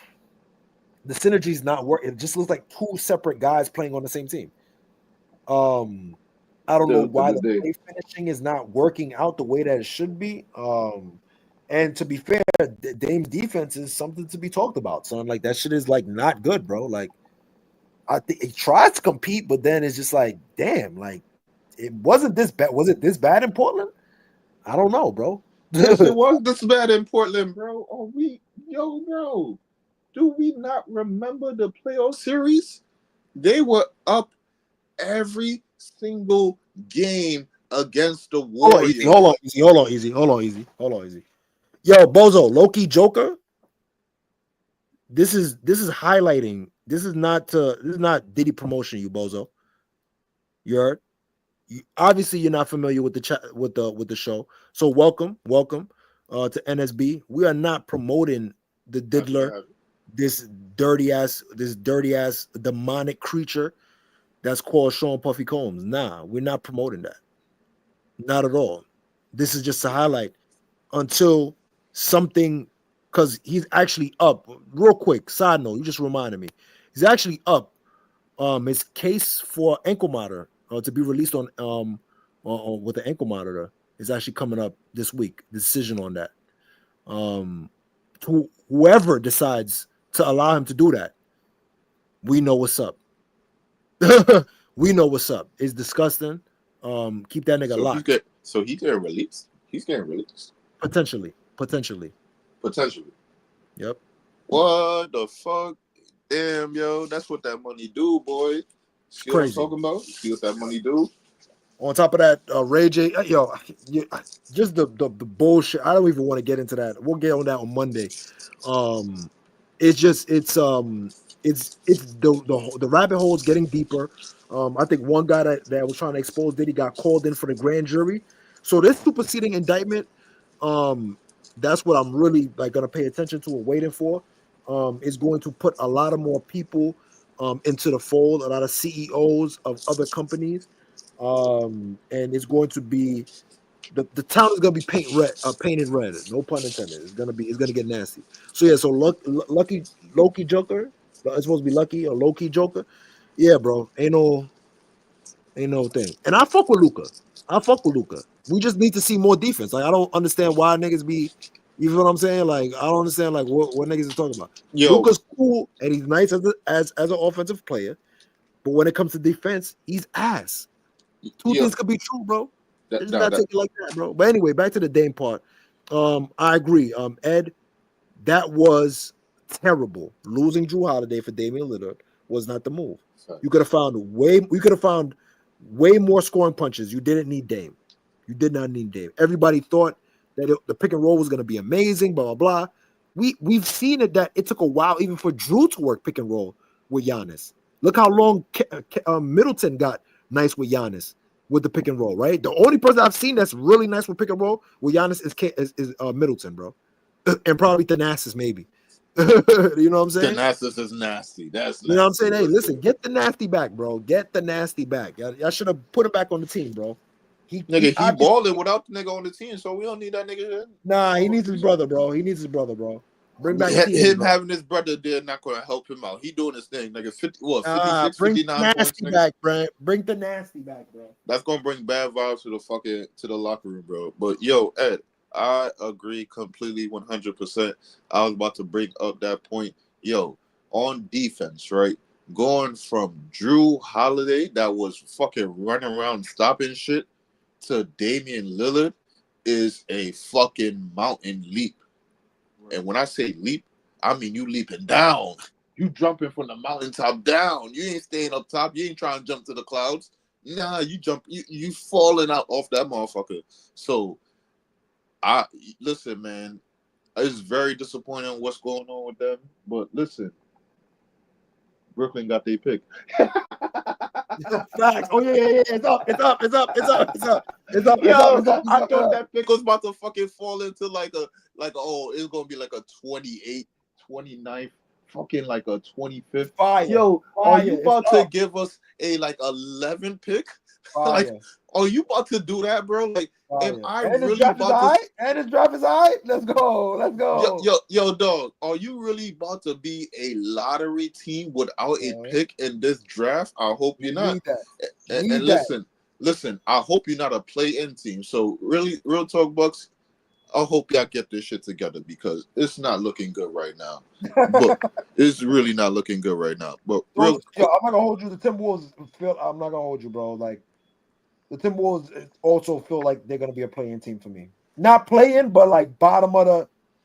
I'm not confident in the T-Wolves, bro. Like low key, like I felt like the NBA just said with this trade shit, bro. I'm not gonna hold you. I feel like the NBA said, "You that nice? You gotta prove it to us, nigga. You gotta prove it to us, bro. We about to give you some T-Mac, Kobe Bryant, 2001 shit. You gotta figure it out, bro. We're gonna give you Julius Randle, bro. Fuck, man. I got fucking Julius Randle on my team and fucking Rudy Gobert, bro. Rudy fucking Gobert. He got punched. Rudy Gobert got punched on by Christian Braun, and then oh my god. Yo, you bro. saw that nigga Westbrook ran up on that nigga. Oh my God, The man flinched out his life like, oh shit, this nigga fast as a motherfucker. He right here. Nigga, that's not Draymond, bro. It's okay. It's not Draymond, bro. Nigga, that's the next best thing right there. That's the crazy nigga right there, nigga. The crazy nigga that's gonna jump off the wall. He gonna power jump off the wall to jump off the pop on you, bro. You see them niggas that just bounce off the wall to hit you, nigga. Right. They gonna bounce off the wall and do some shit.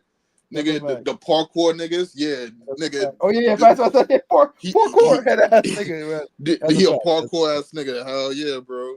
But I mean, real quick, I mean, I hear you, but like the West is competitive. Like right now, if the season was to end today, they'll be completely out the playoffs and the play-in situation. But if you really look at the teams, I mean, if you really just put aside the San Antonio Spurs and depending on who you are and how you felt about the team, this might be in your plans or this might not be in your plans. But every team in the West is really good. So I mean, like for like them, for example.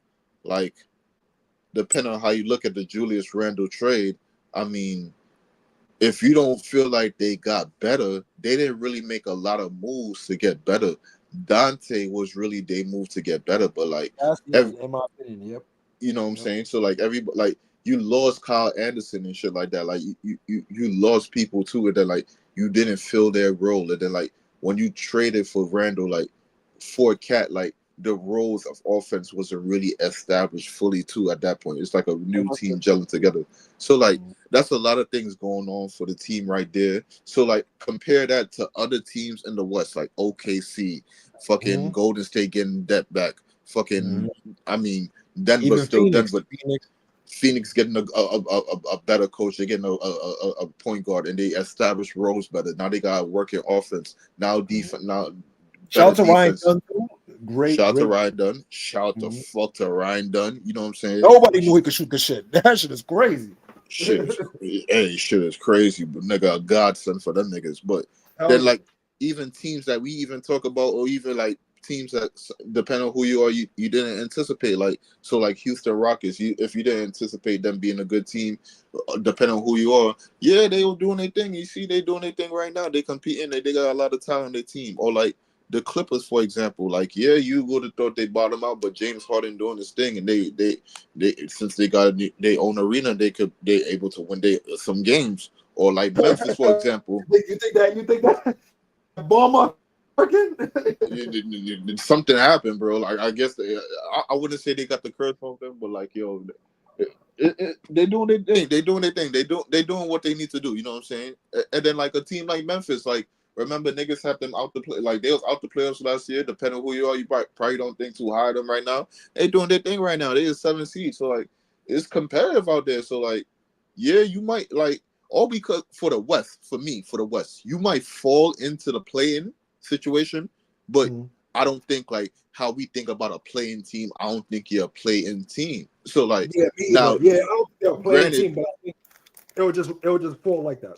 Yeah, but granted, even though, like, all right, if we didn't have this playing situation, you'll be completely out the players for sure. Like, if you're a 9th seed, like, what the fuck does any of that bullshit even matter? Like, you're a 9th seed, nigga, you out the playoffs. But, like, since we here now, you have an opportunity to get into the dance. And, like, if you get into the dance as an 8th seed and you probably, like, went out and you go to, like, the conference final or the finals, like, what are you really an 8th seed? No, you just got like certain shit probably just happened, but you're good enough to even just win the whole thing.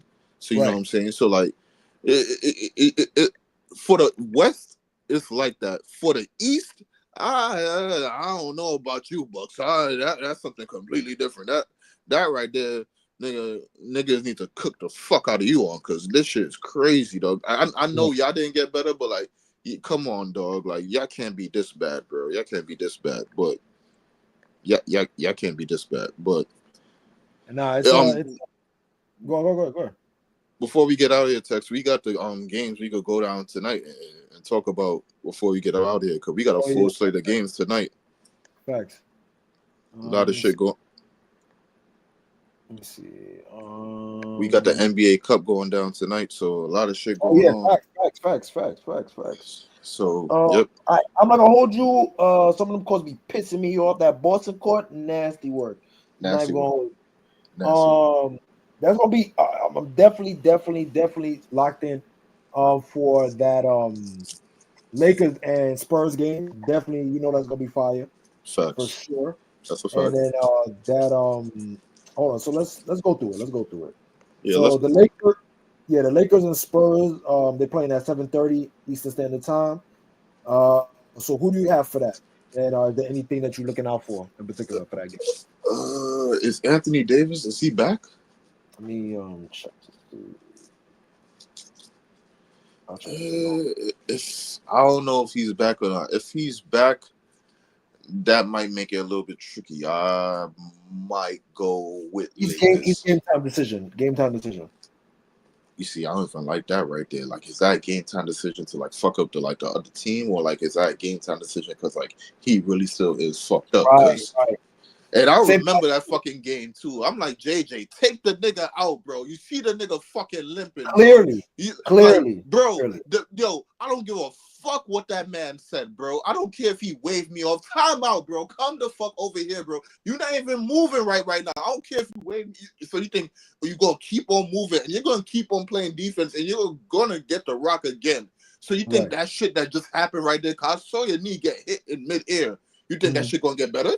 No, nigga, come sit over here, bro. You let the man play and the nigga fell on the floor, bro. Come on, bro. Come on. JJ, think.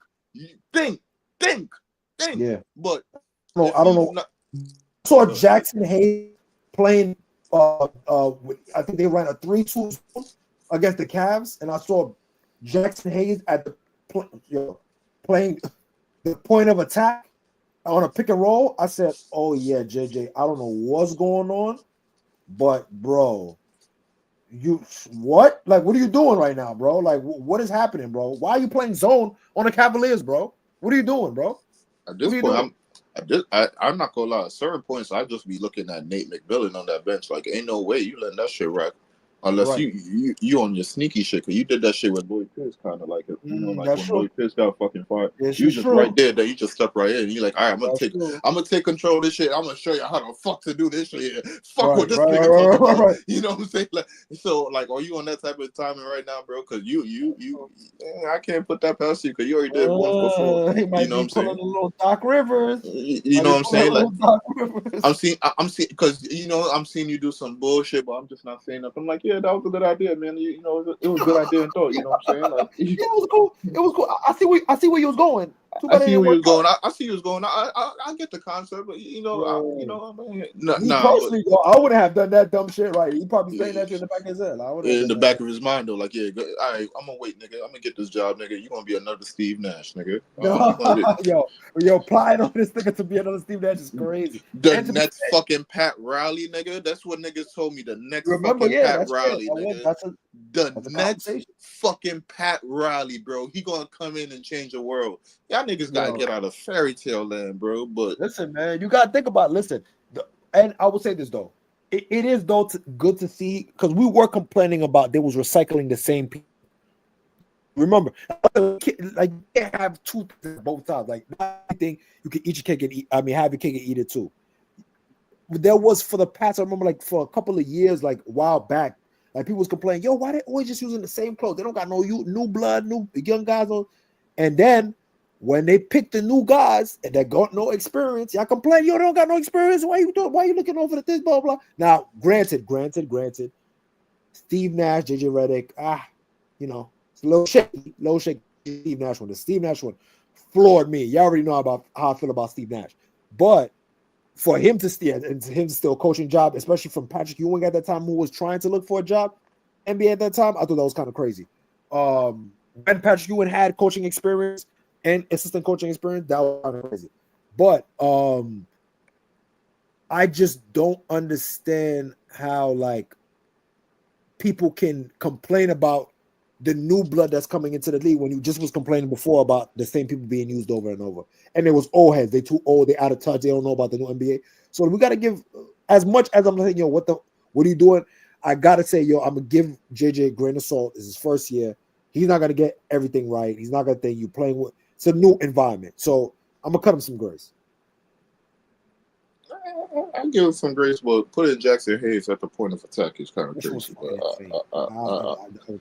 But I'll let him rock. If anything, Tex, for this game right here, if AD not playing, I think Wemby might be taking this game. They might be taking this game. Unless LeBron do some crazy shit and do what he did against the Kings and just come out and shoot like 7 threes in a row. Okay. I see the young teams competing. Yeah, Rui's also a game time decision. Jackson Hayes is out. Jalen Hood. Oh my god, the fact that I still see Jalen Hood-Schifino is kind of crazy, bro. Because they just said they're not going to pick up his option to re-sign him. So what's the point of drafting Jalen Hood-Schifino, bro? Right. You already had D'Lo and you decided to get a right-handed. Yo. Anyways, man. And did you even play that man? Like you even do that man? They didn't even play him, bro. That's how man. They lost. That was a waste of a pick, bro. And that was a high pick too, or like a decent pick. I think it was lottery. Bro. Could be wrong. So the Warriors. Oh no, hold on. Let me go to the next game. Next 7:30 game is Bulls versus 7. Wait, what? That's a 7 o'clock game? Before that, this 7 o'clock game. So. Oh shit! My fault. I'm bugging. My fault, y'all. The Pistons going to get the Raptors. Ugh. Nasty work. 5-8 versus the Raptors, who are deplorable. Sorry, Penn, but that team is dog shit, bro. I don't even think Scotty robotic ass can say that shit. But yeah, the Pistons. I'm a big fan of Jaden Ivey. Another thing too, I think K needs to get faster into his scoring. He's still doing his thing though. Tim Hardaway Jr. I saw the last game that it was like 2 games ago. He almost died. So he took a knee to the back of the head. Shit was insane after getting punched in the elbowed in the face. It was crazy. Like it was a crazy bang bang play.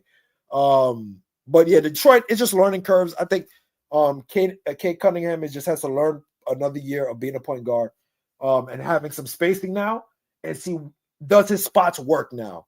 Now that he has some spacing, so the next 7 o'clock game, 76ers versus the Magic. Oh shit, my fault. Who do you have for that 7 o'clock game? My fault, bro. Who do you have for that Raptors versus Pistons? I got the Pistons.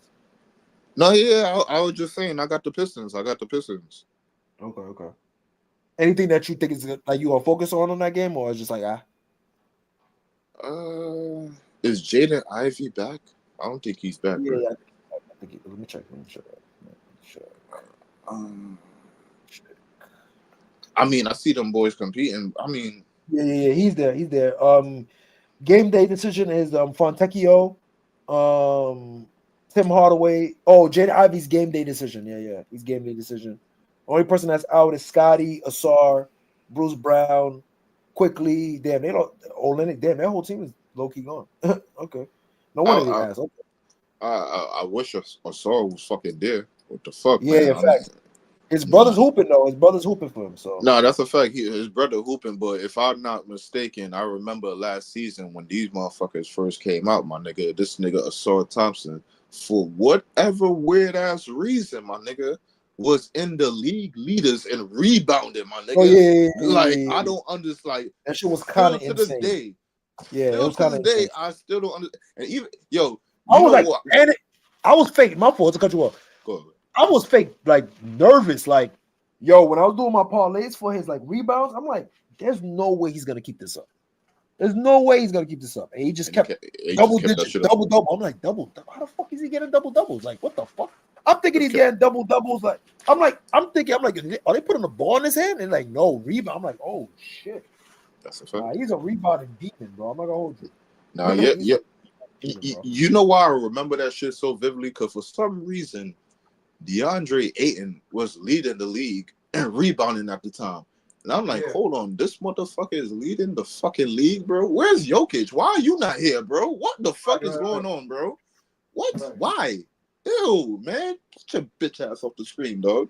But yeah, I see the Pistons taking that. I mean, I wish the Raptors had something more going on for them, but they got a lot of things they got ironed out. I mean, like, listen, man. Toronto, you got a lot of. You got to hold that out. Even though we got to pull up to, I mean, it's not me, but like Detroit got to pull up to, to Toronto all the way up there. But like, that's cool work. But I mean, you got to hold that out. And I want to see y'all court. I forgot how y'all court looks. So let me see how y'all court looks. So I'm gonna tap into that game. I saw that home city jersey, the Raptors one. It's cool. It's all black, but it just got the Raptor. You remember the Vince Carter jersey? You got the black. It's all black with the Raptor jersey. There's only a couple of them new Nike jerseys that's kind of tough. They got the Memphis one. The Memphis one I think is tough. But we'll talk about that another day. The jerseys and shit. Right. So next game, 76ers at Magic at Orlando. Let me see who's So PG's back, right? PG's back. Embiid is back, but I don't know if they're fucking what you call it. I don't know if Embiid is gonna play. I mean, he should, right? I mean, everybody was fucking off yesterday. Yeah, I think he's gonna play. And then on top of that too, I also think that because they don't have no their front line is a little bit off. Who's gonna start? Badizia, and France. Tristan Da Silva is gonna be the power forward. With Joel Embiid should have that. The defense is decent. The defense. I know they probably definitely got Isaac still. Is Isaac good enough to take over Embiid? I think Embiid should. I think it's tough though because Orlando could do that thing where they all get hot and you start hitting three. Is Embiid even gonna impose himself on the block? I don't know. You know what I'm saying? I think Magic might be still too big for him to just want to impose himself. I got the Magic. I'm gonna go with the Magic. I go with the Magic too. I agree. The Magic. Magic, don't let me down. Do not let me the fuck down, bro. Yeah, What the fuck, man? But I don't know if it beats. Damn, that's what I'm saying. Like, if Joel is feeling good and he's feel like imposing himself, that's Philly. That's Philly. Because they're gonna have to double. I mean, even though Embiid could impose himself, the team is not used to him. So like him coming back to, and it's a whole bunch of new pieces right now on the team. So like him imposing himself might not be enough. So like PG, are you gonna show up, or was that one game that you went off? Was that like an outlier? You still working yourself back into the system, and then like people like Eric Gordon, or like can you hit your fucking shot? Like Kenyon Martin, like how much are they gonna play you? How much role are they gonna give you? Are you gonna fucking even take the shot? Like shit like that. So like a lot of things has to fall into place for Philly. They got some things they really got ironed out. Everybody thought it would have been simple just implementing PG and MB being there, but No. A lot of things just exactly. Yeah. Paul George hasn't played with inside out since Indiana. Right. You see what I'm saying? Like, so maneuvering around that spacing. Obviously, well, I'll say that it's weird because they use Zubac, like they spam Zubac so much that PG ended up learning how to play with like an inside big again anyway. But luckily for him, what's good for him is that Embiid can shoot, so they don't have to.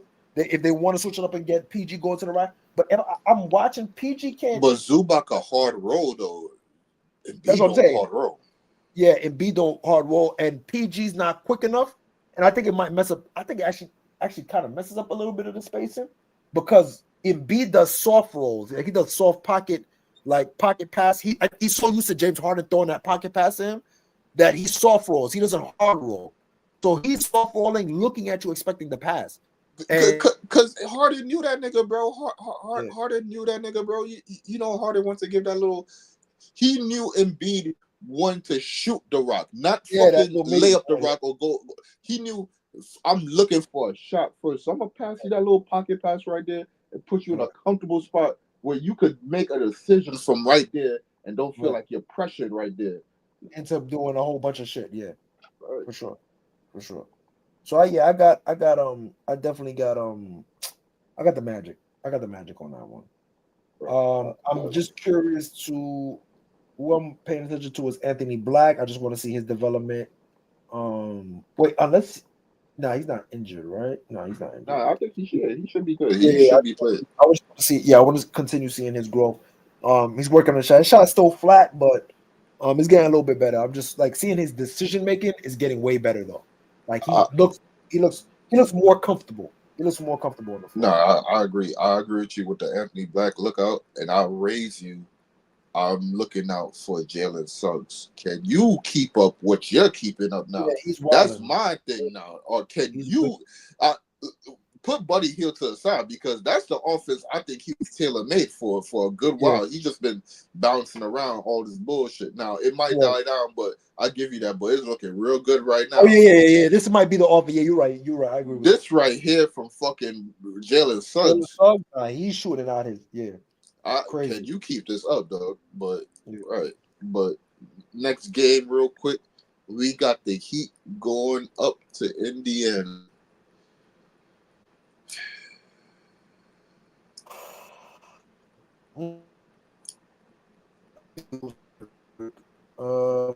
Indy. I just think, just watching Miami, man. Well, now that I see that Khalil, because in the beginning, I don't think Khalil was getting played. I saw Khalil's Ware finally getting played. I don't know what's going on with Bam. Tyler Hero, though, since he cut his hair, he's been hooping. He's been tough shots. Who said Tyler Hero? Go play in traffic, bro. Tyler Hero is better than Jordan Poole. Even though Jordan Poole had 49, and shout out to him having, what was it, 42 or something like that? 42. Yeah, 42. Shout out to him having that, but yeah, Tyler Hero clears. So I just don't like Terry Rozier on that team as a starter. I like him on the bench. I think he would be amazing on the bench. I think you need to make a commitment to something. It's either you're gonna play through Bam, Play through Bam. You have to make a commitment to something or move Bam to get more pieces. And then you start developing Khalil Ware. Because your two biggest trade pieces is Jimmy Butler, right? And Bam. Bam is going to give you more value, though, right? And you do have a rim protector in the cut already. All you have to do is just teach him defensive principles. So if you're Miami, what do? Do you dangle Jimmy or do you dangle Bam for more pieces? Well, first off, you already know how Miami Oh, moves. So like they not even gonna make like they're not gonna make a move like giving away Bam for like pieces. Like they're just not known for that. They're known if they're gonna move Bam, they're moving Bam for like a Giannis. They're not moving Bam for like picks. So like that's how they operate. Too, like if you're deciding to move off Bam, you're basically blowing up the team. Miami at that point too hasn't been a team known for blowing it up. Like they keep themselves into purgatory, but they make good with what they get.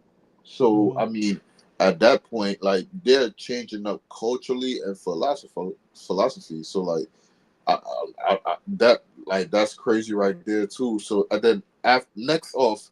Playing through Bam, like I wish I could get on that fucking train, but what the fuck, dog? Like, I don't know. I had a lot of high hopes for you, dog, but you know, I heard something on PC. Tape them off, bro. Might have to tape them off. He might just be what he is, bro. Bam. No.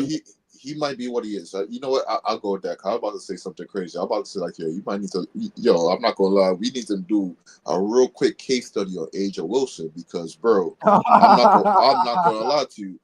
There's a few other seasons I saw before. You look a little bit off. Like you're implementing some things into your game now, but like even before when you was more limited. It was a little bit better offensively. I'm not gonna lie to you, dog. So like, what the fuck, dog? Like, holy fuck, yo, you might need to lay off that. Shit, nigga. Lay off that is crazy. Lay off that. That's the strongest. I'm not saying giving it a break, my nigga. I'm just saying, bro. Like, yo, if you spending like 10 hours, just cut it down to 8, bro.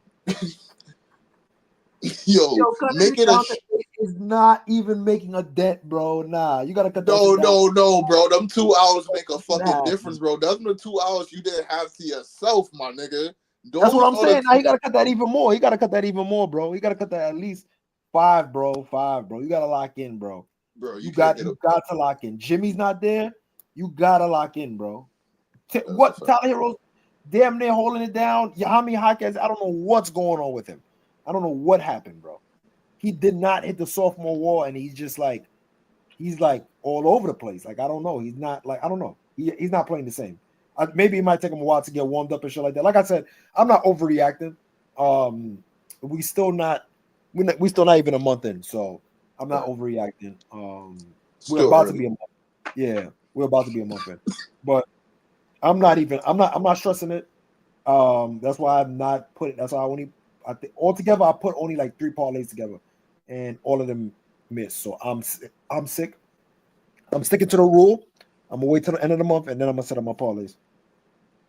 Cause I forgot who messed me up. Somebody else supposed to get a double, and then that shit blew my shit. But that's either here or there. When we get the parlays, we'll keep y'all informed with that. The next game is gonna be I got the. For Indiana and Miami. Yeah, actually, I got Indiana because I think just their pick and roll offense, too fast, too high octane of an offense.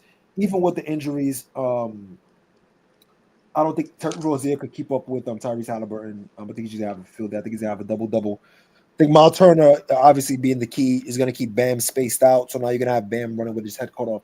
So yeah, I think Indiana's gonna run away with this. To be honest with you. I'm interested to see because this is the team that came out of their group and was one of the finalists in last year's Cup. So I'm interested to see if this team come out with the same kind of energy and fervor that they had last season. Because remember, last season, like around this time, they was on a roll at this time. For sure. Tyrese Halliburton was a different person. Their team was a different team. They was moving the ball in a different way. They was up and down. Now, granted, this team, they still got a lot of great firepower that could explode, but a very bit different team right now. They're not running up and down on you crazy right now. And Tyrese Right. Halliburton is not popping out the gate. He having slow game. So I want to see how they really come out and approach this whole cup situation. I remember last year, it seemed like they want to prove a point to people. Like this is something like, all right, we have a chance to win this, and then like we're beating teams like the Bucks and stuff like that when we thought they were good at that time. So, I mean, they some credence like, okay, let's prove it. So I only see how they pop out, but I still got Indiana. Still got Indiana. But Okay. I'm with you on that. Nigga next said team, next game, we got the fucking New York Showdown. We got the New York Showdown. We got the Brooklyn Nets. okay. We wildin', man. We wildin', man. We Y'all already know the got- vibes, man. I'm gonna crash out. I'm just gonna be biased and say it. I got Brooklyn. I got no basketball information based off this game. None at all. None. It's strictly biased. Brooklyn versus New York. I'm going with the hometown team. We going with No. Brooklyn right now. Man, listen, respectfully to New York right now, but Brooklyn has been competing every single game. I don't think there has. If you saw a game that was a blowout, that blowout happened like at a pivotal time in the game. But for the most part, every game is close, and they are competing their ass off. Yep. So they are coming out with a fucking 9 to 10 to 11 man to 12 man rotation to some games, with different players popping out for a 10 to 9 man rotation for certain games. Nigga, they are popping out with a whole different scout report every fucking game because somebody getting moved from the fucking starting lineup into rotation, my nigga. Right. These boys are competing for some reason. They heard the talk everybody been saying, over, under, 15 and a half, 16 and a half wins, Right. 16 and a half wins. That Right. is kind of crazy right there, nigga. Right. At that point, you're saying At least these be niggas ain't shit. respectable. Get to a 20 ball. Like, you know what I'm saying? Get to a Give 20 us a ball. 20 ball, nigga. Let us cop a Yeah. dub at least, my nigga. Right. Nigga, what 16 could do for you? Niggas looking at you crazy like, nigga, you should have just said 15, nigga, because Right. why the I fuck need a you putting dub, that bro. extra Like- dollar right there, my nigga? The Right. fuck? Nigga, so, and these boys been competing. We've been competing teams like the Denver Nuggets and things of that nature, the Right. Boston Celtics. Bro, New York been doing some upchuck shit, man. I mean, they got a lot of things they still got to iron out. Meanwhile, the Brooklyn Nets, they got chemistry and they're competing. So for a team like this, for these young boys in a setting like this, the NBA Cup, I see them wanting to prove something. So I got the Brooklyn Nets win this game, and I'm gonna go out on a limb, and I'm gonna say the Brooklyn Nets could go far into this NBA Cup. Okay. That's where you lost me. Nigga, the Celtics is not even there no more. Like what teams do we really have to worry about? Like, we are competing. This is a cup. Like, Yeah, but it's, I don't know. It's because my thing is the knockout rounds is gonna be the part where I think it's gonna rear its ugly head. You see what I'm saying? Like, I don't think it's gonna be the group part where we have the issue. I think we're gonna definitely compete and definitely probably win some games on that. But I think the knockout round, I think that's where the issue is. I think when it comes to like execution in the fourth quarter, when it's high pressure, I think I'm a little shaky on it. I have to see it to believe it. You get what I'm saying? Obviously, Cam and Dennis Schroeder have been playing. I'll say this for Dennis Schroeder. I'm not saying he's been playing good, but there was a game that I saw where he played shitty like shit. He played like dog shit. And I was like, why is he on my team? But for the most part, throughout the whole year, he's been playing good. You see what I'm saying? So I don't look at Brooklyn as a team that is going to back down from anything, but obviously I just don't think that they have the talent pool to keep up. I think a lot of things just have to go their way for it to work out in that aspect when it comes to like knockout round and shit like that. You get what I'm saying? But they're hooping though. Listen, Brooklyn is hooping. Shout out to them. Shout out to what is his name? Jorge Fernandez. Jorge Fernandez. Jorge Fernandez. Yeah, shout out to him. Getting them on a competitive. The thing about it is there's a little bit less stagnant less stagnant in their offense, which I like to see. It's not less grenades from Cam Thomas. Still a little bit too much. Still a little bit too more to my liking, but there's less grenades. So that means that there is some type of offensive philosophy that they're trying to build. And I love what Zion Williams. I think Zion Williams got himself a contract. He got himself a contract in the league. He's hooping, man. Salute to him, man. Well, let me say this. He hooping right now, but you got to keep it up, bro. Don't fall off because the contract did not come yet. You're doing very good right now, but there's still shaky on you. You're on your way to getting a contract. Just keep it up, bro. But I'm not gonna lie to you. And this is the best opportunity to do it. This is the best opportunity. You know what I'm saying? I mean, it kind of is, but then like if you're doing that and we start winning games, and then if it keep on going on, bro, I'm not gonna lie to you. So like you kind of fucking us up right now because like we need a good pick, and I'm not gonna lie to you. I can't take this shit. If we don't get a good pick, I can't take this shit. Like nigga, this nigga Leaf is never gonna let me off the fucking hook, bro. Like I'm never gonna hear the end of it, bro. Please, God, I need a good pick. Just for that alone. Just for that alone, cause I'm not dealing with that shit right there, bro. But let's go to the next game, Tex. Let's go to the next game. So, but I'll say this too. Just one thing about the Knicks. I think was it Gilbert Arenas that said, shout out to Gil. He said that, and I already was talking about it too. I think we had a conversation about the Knicks, and I said that, in my opinion, I don't think Jalen Brunson and Cat can equally dominate the ball.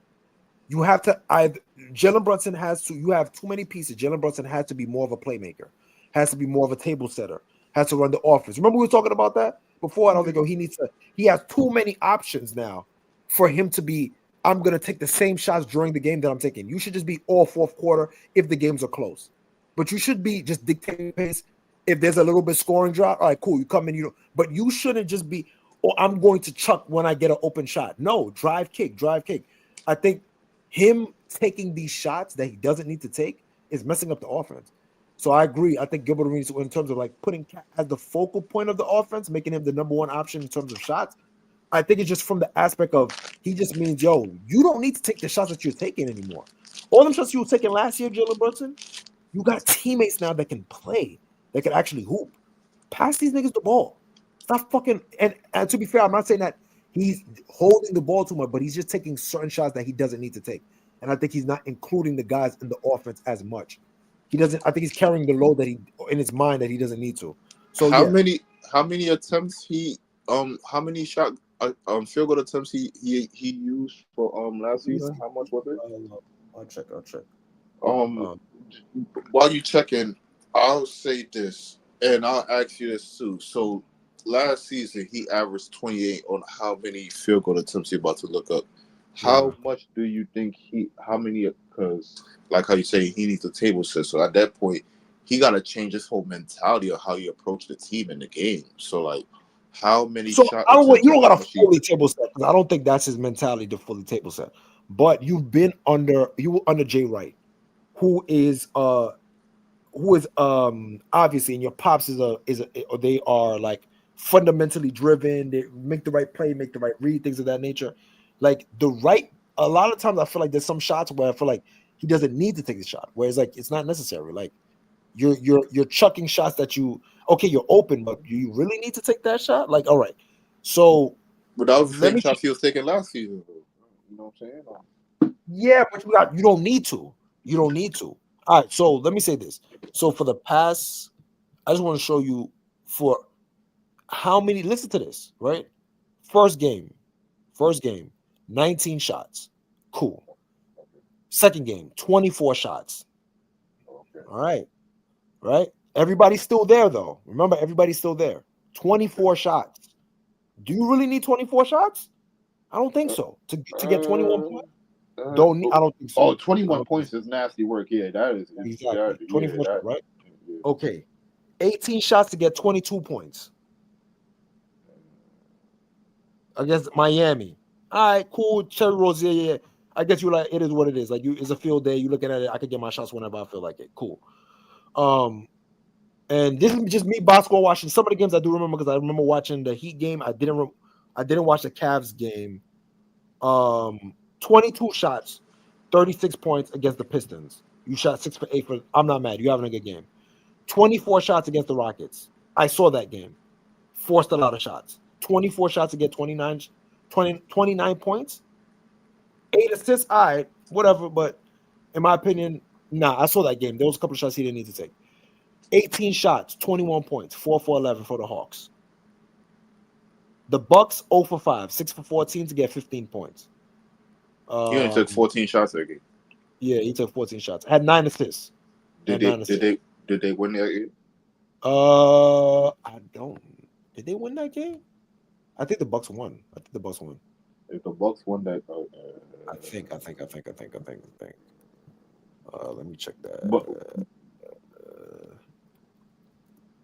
if they did win that game, then at that point, I mean, but it's hard to decide because the Bucks. I mean, when they do turn it on, they're good.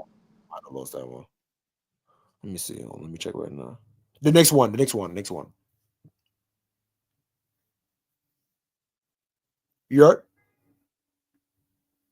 Yo. Oh shit! You out of thing. You out of move around. Easy. We can't hear you.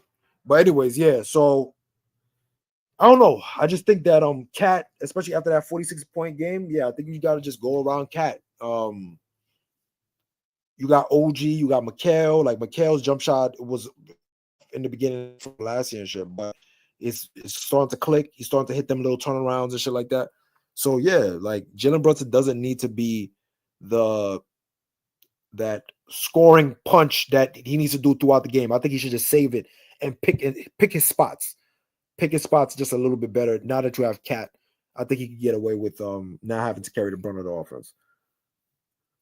So I got him at. I got the Nets. I got the Nets still winning against the Knicks though. Let me check to see what's the other games real quick while waiting for Easy. Yo, I'm back. Yeah, you good now. Go ahead. Oh shit, my shit was fucking up. God damn. But yeah, I was just saying. My question was though, like, yo, so all right, if you got what it sound like to me, Jalen Brunson is averaging somewhere between 18 to 21 shots a game. Right. So if you want that shit to go down and him table setting, I'll ask the 15 to 18 shots. But then like I'll ask the question too. Another question now: how many shots do you think people like Mikal Bridges need in this offense? And then depending on how you answer, I think we give him 2 more shots. Let me see. 2 more shots. My fault. Nah, you should. So. This is what I'm saying. Like at that point now, Jalen Brunson have to approach the team a whole different way now. Because I'm now in my mind, I'm saying I'm giving up 6 shots to essentially give Mikal 2, give Cat 2, but then like these are the shots I was taking last season. We was doing good off them. Like we was really winning games. We had successful offense. Because you needed to do that. You got Deuce McBride. You got guys. So we still don't need. We still don't need to do that though. We still don't need to do that though. Not as much. You gotta trust your teammates. You have to trust your teammates. What's the point of if that's the case, you could have kept Mikal Bridges right where he was at. Right where he was at. Well. All right. Let's be honest though. So we could kind of say the Mikal trade was like a Jalen Brunson, the Villanova boys push. Like, yo, he right there. He said he went out, so go get him. Even though they said they don't got nothing to do with that, but that could be their push. Right. But we could say for a fact the Karl Anthony Town trade with the Julius Randle was an organization thing. So that got nothing to do with them right there, right? So let's just take the team. I know we in the season right now, but let's just take the team how it would have been, right? So we would have had Julius Randle still there, and we would have had Dante still there. Right. So, like, at that point, right? Right. Does Jalen Brunson really need to change how he coming towards the game if all the same things are gonna be there except a little bit better? Like I feel like he wouldn't have to give up like 6 more Julius Randle shots. and hold on, real quick. Julius Go Randle ahead. and Cal are two different players, though. So the scheme is going to be completely different. No. I get that, but I'm like and I know we already in the season, but like for like a nigga like JB, like he probably still coming into to games like, all right, I got to do this what I was doing last season because we were having success off of it. So like him not thinking like, yo, I might need to trust him more. Like he probably looking like I am trusting him more, but like he needs to even relinquish even more control than even that. But like he probably looking at like, yo, we was winning more times than not off of my back. Like if I don't put in this work, like nigga, it don't get done. So like, why would I go away from that if I know like that was the formula right there? Because hold on, give me 1 second. All right. That's all I'm saying, Chad. Like it's a motherfucker at their job. They just know like when certain shit don't like they know like they always call that one guy to get this job done, and they just know like it's an everyday job. So like after a while, for some reason, that guy he get used to it. So like he just pop up right there, like, all right, let me just take care of it right now, cause I know y'all gonna call me to get it done. Now imagine for some reason, niggas just say like, yo, we don't need you for that no more. Or yo, why you here right now? Or yo, we good, we got it handled. After a while, that kind of fucks that man up. He like, yo, hold on, you got that shit handled?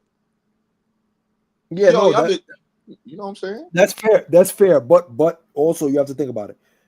You're that's a fine mentality to have. But when your team changes, especially with the style, the play style that it has, you have to change your mentality automatically. And obviously, I understand. Yeah, you're gonna revert to certain things that you're used to doing, but that's not gonna benefit you in the long run because the issue was you were gassed out towards the end in the playoffs and shot was up and down, got inconsistent with the shooting because you had to carry so much. Now you're taking the same shots, doing the same, trying to exert the same energy when you have more help. That makes no sense. The idea is to build your teammates' confidence, and then from there, after you build their confidence, you're able to maximize their production when it really matters during the playoffs. You see what I'm saying? Like, so why would you take the same shots instead of giving it to OG, giving it to Mikal? You know you guys are going to win. You guys are going to end up in the playoffs unless you guys have a complete collapse and you have injuries. I understand you want to win as much games as possible, but you also too have to trust the offense and build certain habits. So how are you going to do that if the only habits that you're building is the same ones that you had from last year? How are you going to develop new habits? It doesn't make any sense. So when you have the addition of those players, you have to play different. Hold on. Yeah, I agree. But New York got some things to work out, but as of tonight, I got the Nets taking it. But shout out to the Knicks. They got a chance to take it too. So shout out to them. Hey, hopefully I do. But on to the next game. We got the Bulls. We got Chicago heading into the Cavs. The Windy City pulling up to the fucking city of Akron. Well, not Akron, but Ohio. You got who you seeing taking that shit, Tex? Who you seeing taking the Cavs and Bulls? Bulls going up to Cavs. If anything, I'm not gonna hold your chat. Bulls about to get packed the fuck up. This is about to be nasty work. Now, they can't compete because the Bulls have been competing in some games. I still remember that game that the fucking Bulls shot the fucking piss out the ball on the Bucks. Like that shit was insane. Now, granted, Bucks got bad defense when it comes to the three, and plus they fucking I don't know what the fuck they doing right now, and especially back then. But granted. I still see the fucking Cavs taking this fucking game right here, boy. Oh, for the Cavs? Okay. Oh, yeah. I got the Cavs too. Yeah. I see. I mean, just saying, I see the Bulls have been competing, but yeah, man, the Cavs been on the road. They stomping them all hard on that bitch. Yeah. Unless the Bulls come out and they do the same thing for some reason that they did against the Bucks and just shoot the piss off the rock. And just hit like That's the only 19 fucking thing. threes. That's the only thing. Yeah, I mean, it's kind of nasty. I wanted to see. I was just hoping I could see Lonzo Ball to see if he could keep up this season, but apparently with the wrist injury, I think Jarrett Allen is game time decision. Evan Mobley's also game time decision. So that's going to be interesting. Without two of the big men, with Vooch might have a double-double for sure. So if y'all looking for something to put a double-double on, might be it. Hey, put the over on Vooch. Put the over on Vooch. Because both of them might be game to game. The Twin Towers might be game to game. Now, don't take our word for it, but just make sure y'all look for it. You know, when y'all about to look for Vooch. Vooch usually gets a double even with them. Like for some strange reason, like he still gets it because both teams shoot the three a lot. So a lot of loose rebounds, things like that usually happens and stuff like that. So, but when they're healthy, it's tough to rebound against those guys. But I got the Cavs. Donovan Mitchell's been playing lights out, and this is what it is. Look. Not scoring 25, scoring 23. Look, taking a step down from the thing. Obviously, the assist numbers aren't super high, but you can see that he's playmaking. You can see that he's trusting his teammates. He's giving them confidence. You can see it.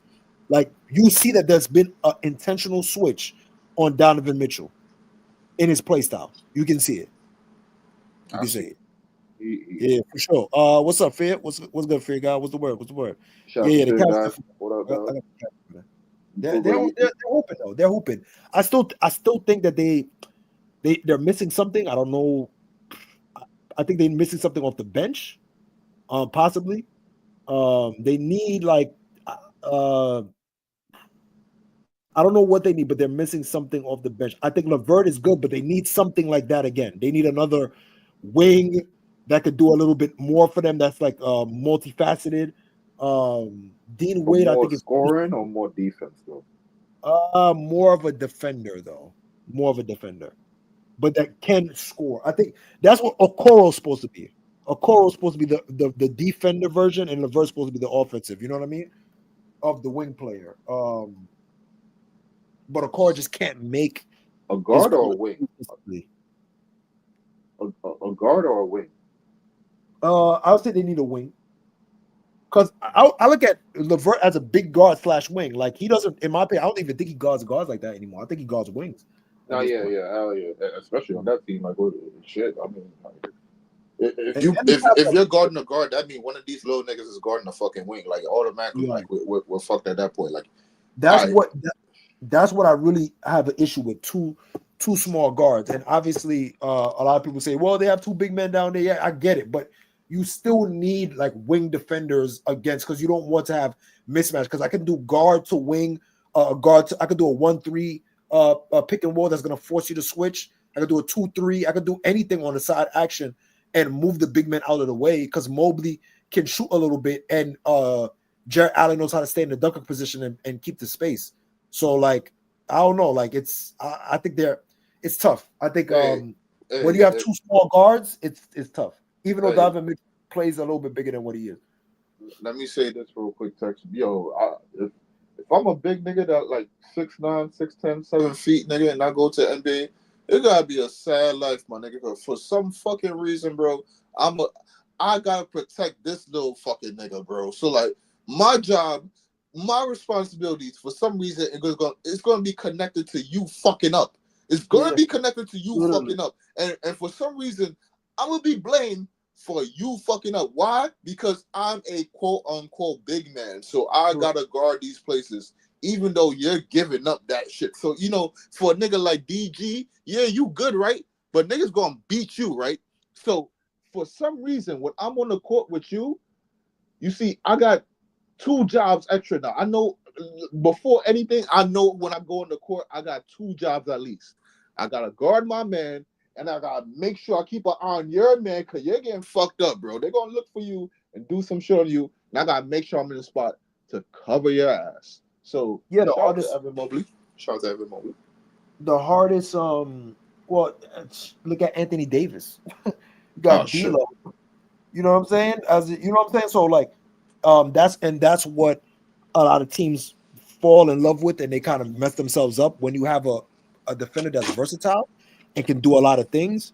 What tends to happen, like a Jaden McDaniels, like things you fall in love with these guys that can do it all. Bam, Anthony Davis, things like that. Play a little bit of the perimeter defense, rim protect, play off ball defense. Great. So you fall in love and you think that they can do it all. So I don't need to put as much help for you defensively because you can cover a lot of bases. And what tends to happen is that you exhaust that player, and Yeah. you end up having them either not being able to do what they do amazing, right? Like they kind of take a notch down for what they do amazing, and then or on the other end, on the offensive end, they take a regress because they have to focus on doing this and this and this and that, and they don't even got legs to shoot a jump shot. So Right. that's Right. why, like I always say, like the hardest thing to play, the hardest positions to play is the big man, whether depending on how they run it. So the 4 or the 5 or the 1, whoever's playing the point. So the point attacker defender, the guy that's playing the point guard, guarding the point guard, and the guy that is guarding the picks, whoever's guarding the pick and roll, whether it be the big man, the 4 or the 5, you got the hardest job. So that's why usually if you have a 5-man that can rotate, that's amazing. That's why Cat, when he was with Rudy Gobert, he looked amazing. But now when he's the 5, he looks terrible. Because Jalen Terrible. Brunson is going to give up every single screen. Every time he's Oh gonna, God. he's gonna die on every screen, bro. Oh So, my God. Preach, nigga. The fuck. This shit is crazy, my nigga. The fuck is going on, bro? You get him put on two and ones in damn near every single possession. So you can imagine. Here's my thing, Tex. Here's my thing, real quick, before we get right back to the game. Just yo, so you don't even try out the experiment first. You just immediately fucking make a trade because you got a chance to get off a fucking contract. God damn, nigga. The fuck, bro. If you was bro, if this was the move you was, all right. If you looking at Cat like, okay, we got the trade for Cat for Julius on the table. Before you jump into it, bro, for God's sakes, think about it first. Like, okay, making that trade, even though it's before the season, it's still beginning of the training camp. Yo, that is a monumental shift for the team, offensively and defensively, my nigga. So, boom. Right. That's not going to be something easy right there to just, it's not going to be easy to work in. Even though we're working in chemistry right here, we're taking away chemistry because we're taking away Dante. Do not just let go of that fact. Like, we're taking away Dante from this whole chemistry situation, and then we're adding in Cat into this fucking situation. So that's a big shift right there. Bro, try out the experiment first to see if it works. Don't just jump at it because you could get off a fucking contract because you know you loading up. You loading up, my nigga. You ain't have to load up, my nigga. How valuable is OG to y'all, nigga? You ain't have to load up, bro.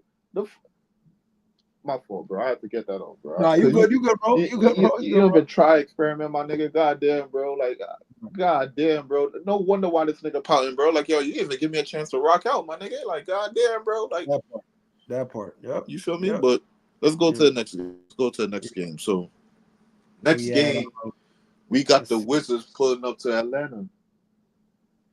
We got the I got Atlanta. I'm impressed with Jalen Johnson. It's tough to find a player comp for him right now, but he reminds me of what they thought Boris Diaw was going to be when they first drafted him to the Suns with defense.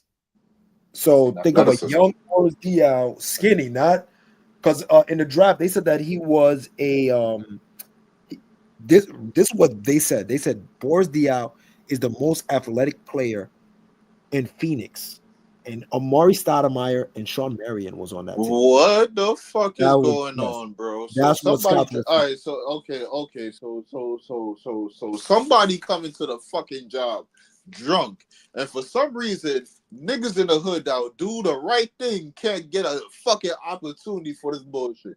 There ain't no way that could be fucking true when you got Amari Stoudemire on the fucking team and the fucking Matrix on the fucking team too.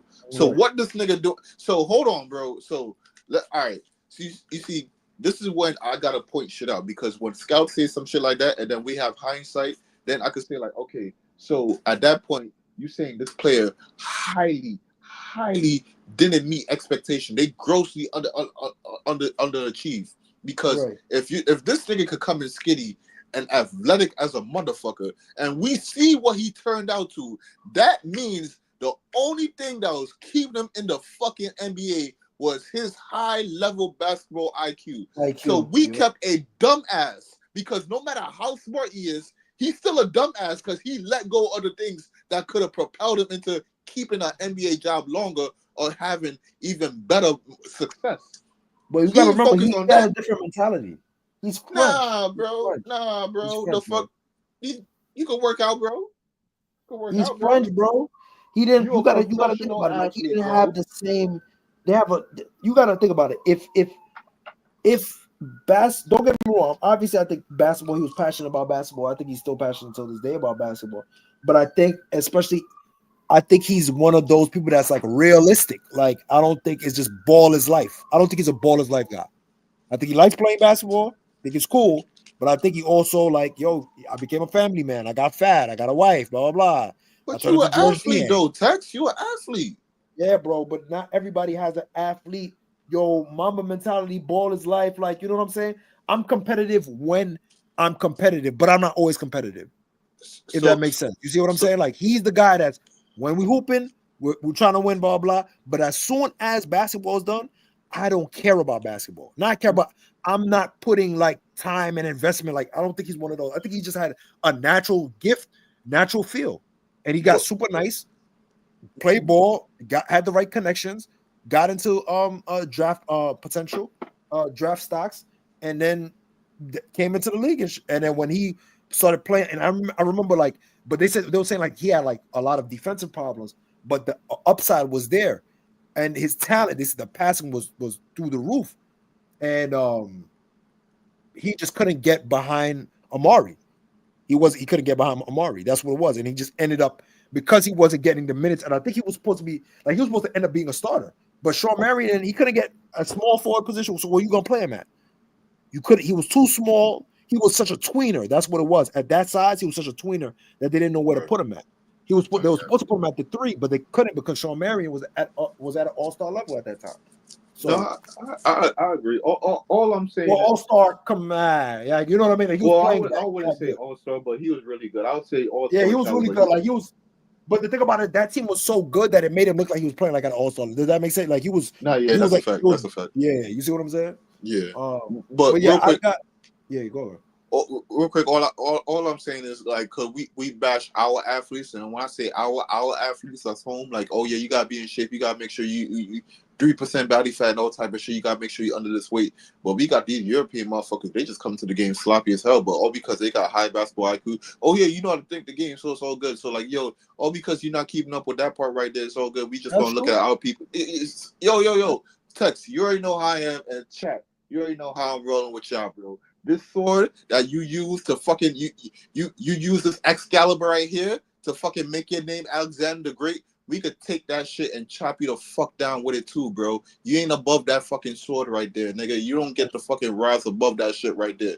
What if you fucking up at the same time too? We gonna call you out on that shit at the same time too. So nigga, if niggas out here need to fucking keep their body up to date, them niggas from over there coming over here need to do the same thing too. And you never know. We might have if them niggas decide to do that shit, we might have a different thing that we have seen in the NBA and might make our people lock the fucking even more. Cause imagine these niggas just come in ripped like a motherfucker now, doing some Giannis shit now, just putting on pounds and pounds of muscle. Nigga, at that point, you gotta lock in like, nah, these niggas said they not playing with us no more, dog. Right.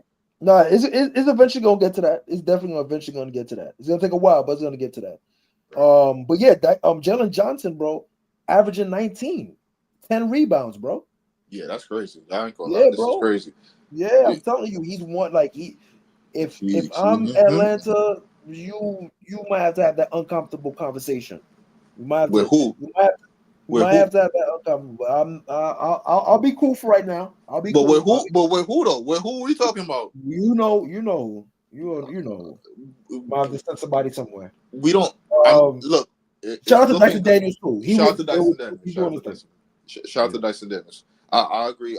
I'm going with the Hawks, but I give the Wizards some. I give the Wizards some credence. They got a chance to win this game. I'm liking what I see from Bub Carrington. I really like what I see from that boy. He competed. Yeah, If I anything, fuck with him. I got my eyes on him. Even though I'm still looking at Sar because I'm still iffy on whatever. You know what I'm saying? Like he got a lot of things that's like iffy, but like I got my eyes on Bub Carrington. Even though I'm kind of already sold. He's a competitor like from day one. The minute he stepped on the court, all right, so he competing. Like all this name shit don't really matter too much to him. He get on the court, he doing what he gotta do. So like even though I'm still keeping my eyes on him and a little bit of Jordan Poole too, because this shit is crazy. Because that other game against the fucking Bucks, that's wild crazy, bro. Can you keep this shit up right here? Facts. No, that's a nigga right there. That's another nigga right there. Can you keep this shit up right here, boy? Can you keep this shit up right here? We'll see. I'm a little maybe. I think he'll have a good year though. I don't think it's gonna be this, but I think he's gonna definitely have a good year. I don't think he's gonna I don't think it's gonna drop that bad where you be like, oh damn, maybe it wasn't, maybe he really wasn't. I think he's gonna at least show like he has some value in the league to the point where he's not a starter, but he's still back now. I'm cool with making him my 6 man. I think it's gonna be back to that. So at 8 o'clock, 8 p.m. Eastern time, we have West Group B of the Emirates Cup. The Suns going against the Young Dogs from Oklahoma City, man. The Thunder. That's gonna be a good one right there. That's a good one right there. The last game on the Suns was amazing too. The last game with them was dope. So I'm looking forward to this. Who do you have, man? Who do you think is gonna come out there with this one? Let me see if there's anybody. Bradley Beal. Hold on before you say it. Yeah, Bradley Beal's out. Yeah, Bradley Beal's out. KD's out. Nurkic. Game day. Game time what decision. The fuck, man? Yeah, Colin Gillespie. He's out. Grayson Allen. Game time decision. Caruso out. Chet Hope, you already know. Nikola Jokic.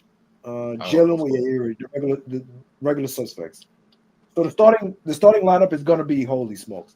Tyus Jones, Devin Booker, Ryan Dunn, Royce O'Neal, and Nurkic versus starting lineups of OKC is going to be maybe Aaron Wiggins. No, they're keeping him on the bench. Kaysen is going to start. Okay, so Kaysen started. So Shea, Kaysen, who they putting at the 3? Are they moving J-Dub to the 3? No, they're not going to move J-Dub to the 3. J-Dub is playing the 5? So Lou Dort. Lou was playing the 4. Isaiah Joe's playing the 3. This is kind of nasty. This is super duper small ball. Except I would expect Nurkic to take advantage of that, but then at this point, can you take advantage of that, my nigga? Yeah, I'm trying to think. Can Devin Booker? They can. Phoenix can shoot them out the game, and using Nurkic inside out. If they use that, they're gonna beat them. If they let Nurkic eat in the beginning and then do post-ups, and then now you got to kick out, then swing. Phoenix has enough shooters to let them win. But if they try to do the opposite, where they do shooters, they're going to get our shooters involved, and then we're going to go to Nurk at the end, I don't think it's going to work out. I think OKC can win that. Yeah. But now that I'm thinking, I'm looking, I think I'm going to have to side with you know that's a lot of key pieces out for fucking. I'm not gonna lie to you for Phoenix. So I mean, yeah, I don't feel confident in Phoenix's bench. I'll be honest with you. Yeah, because at that point, like what are we saying? We're about to play like Royce O'Neal and Ryan Dunn heavy minutes. Like, is that what we're saying? Like, Are we or like so Mike or like Coach Bud? Like, are we? Yes, no, shortening but they've been doing their thing so far, so I can't even, you know what I'm saying? Like, I'm not mad at Royce is a little bit weird because he's definitely hot and cold, but So what you I'm doing, cool. Tex? You playing a 7-man rotation in a fucking NBA Cup game this early in the season? Yeah, that's kind of crazy. God damn! Yes, I got the Thunder. I got the Thunder. I wanted to go with the Devin Suns, Booker but might. No. I got the Thunder. I'm bugging. God damn. Brother, I mean, I Luka, wanted to go with the Suns, but yeah. Devin Booker on a torture rack. There's nobody else there. He's gonna put Devin Booker on a torture rack. And And Devin Booker, you got to show me him. You better do something against Lou Dort. You better show him. I mean, there's a lot of other people he gonna have to worry about because they going. I mean, at this Yeah, they're point, gonna they definitely trap him for sure. yeah, For sure. they're trapping him. They're throwing bodies at him because they're playing small at this point. Like they're just playing small. So like they got people just for him. So like if anything, they're gonna have defenders that's just gonna switch out onto him just because they get away from fucking doing all the inside dirty work, nigga. Right. Because I'm pretty sure, like I've been saying this for a little while. The loss of Chet and Isaiah is hurting that team because you can see they don't really got too much depth in the center position, and Yeah. plus they don't got a lot of big bodies right there. So that's a little thing that might. I understand people saying they got a chance to go to the finals, but like if you don't have big, wide, strong bodies, it's kind of hard because now you seeing what this is what the effect of not having that is, and then like you missing your two big men, and then even if one of your big men was already getting pushed around as it is on certain aspects of the game, so like that's why there's a little cause for trepidation right there. I'll say, but if anything, I'm going with OKC for this game. I'm sorry, I want to go with the Suns, but KD Beal out. The also thing too, I've seen J Dub at the 5. J Dub at the 5 is not it, especially going against bigger centers. Like he can't. That's not. That's just not it. I mean, he trying, he competing, he trying. Though. Like he a dog. He a dog. Salute. You know what I'm saying? And they like, bring the help sometimes. You know, they bring the Lou Dort help sometimes. But like, yeah, that shit is it's a recipe for disaster. It already is. It already is. Yeah, it already. And then what happens is that beating up on J Dub like that doesn't help like later on in the playoffs when he has to like really take jump shots and tough shots and shit like that. You don't want to this early in the year. You don't want to have these things where you I guess maybe you should be okay with it. And at least when you get Hartenstein back, you have to make a move. OKC, you have to make a move. You gotta make another move now. We're just waiting for Chet to come back. And no, you can't do that. You have to make a move. Go get Robert Williams. Go get somebody. Yeah, I don't even like Robert Williamson damn self, bro. I hear you on that, but I don't even like that man, bro. God damn, bro. All these motherfucking big men. Robert Williams, like, for me personally, though, the injury history alone just... Yeah, for sure. It just gave me some pause for trepidation. But let's hit the next game real quick. Let's hit the next 8 o'clock game. Next 8 o'clock game, we got the Nuggets from... hold on. We got West Group C. We got the Nuggets rolling into New Orleans for that gumbo. I ain't gonna lie. This might be food. For who? For Denver, this is easy work right here. If Herb not playing still, Trey not playing. Oh Zion yeah, not playing. I forgot. Yeah. Oh yeah. I'm wild. Yeah. I got Nuggets. Yeah, this might be food right here. They pulling up for that gumbo, both literally and figuratively. Sure, yeah, this is easy. Yeah, I don't even know why we even going over the whole team. The whole Pelicans is like on IR. Like, what are we doing here? Which is crazy. They caught the injury bug that Memphis caught last season. Except Memphis still kind of dealing with that shit, and they still winning games. These niggas just lost like the main pieces. And it's over. Like, yo, I'm not gonna lie, niggas are. I know it's early in the season, but niggas is already asking if these niggas is tanking. I'm like, yo, I don't even think they even have their pick to even tank. So I don't think they did this on purpose. I don't think they did this on purpose. I will say this though, I'm starting to look at Zion, and I already was thinking it already in my head, and I asked him a couple of times. Because I said this too. I said, yo, I never, when Zion got drafted there, he never looked like he never wanted to be there, in my opinion. He always said that he was cool with it. And I think he got comfortable and he got cool with living over there. But I always thought that he didn't want to play for the Pelicans. I always thought that he wanted to play for a big market team. This shy ass nigga wants to play for a big market team, bro. Remember how he came into the league, bro? That man was a shy little kid. What type of aspiration are you, bro? For the money and the endorsements. What are you talking about? Bro, you're gonna get that naturally, bro. Nigga, you're gonna get that naturally. All you gotta do is do your thing, bro. You're gonna get that naturally, bro. Naturally, bro. Play New Orleans, though. It could have been. Remember, his pops was saying that. There was like a lot of people saying, like, yo, he didn't want to play in New Orleans. That was like a couple of things I was saying, and then he came out and said, yo, I don't. That's what I'm saying. All I'm saying is that every time he come back, so it's like, yo, you can't play basketball, bro. You was playing basketball all through high school. Now all of a sudden you can't play basketball, bro. One broke shoe, pop your thing, and now you're cooked, son. That's crazy, son. I'm not gonna lie to you. I was having this conversation before. So, all right, let me ask you, Tex, real quick, and we're gonna get right back to it. So, for one, who do you think is better right now? Ja Morant or Zion Williamson? Now, put the injury history to the side, play for player.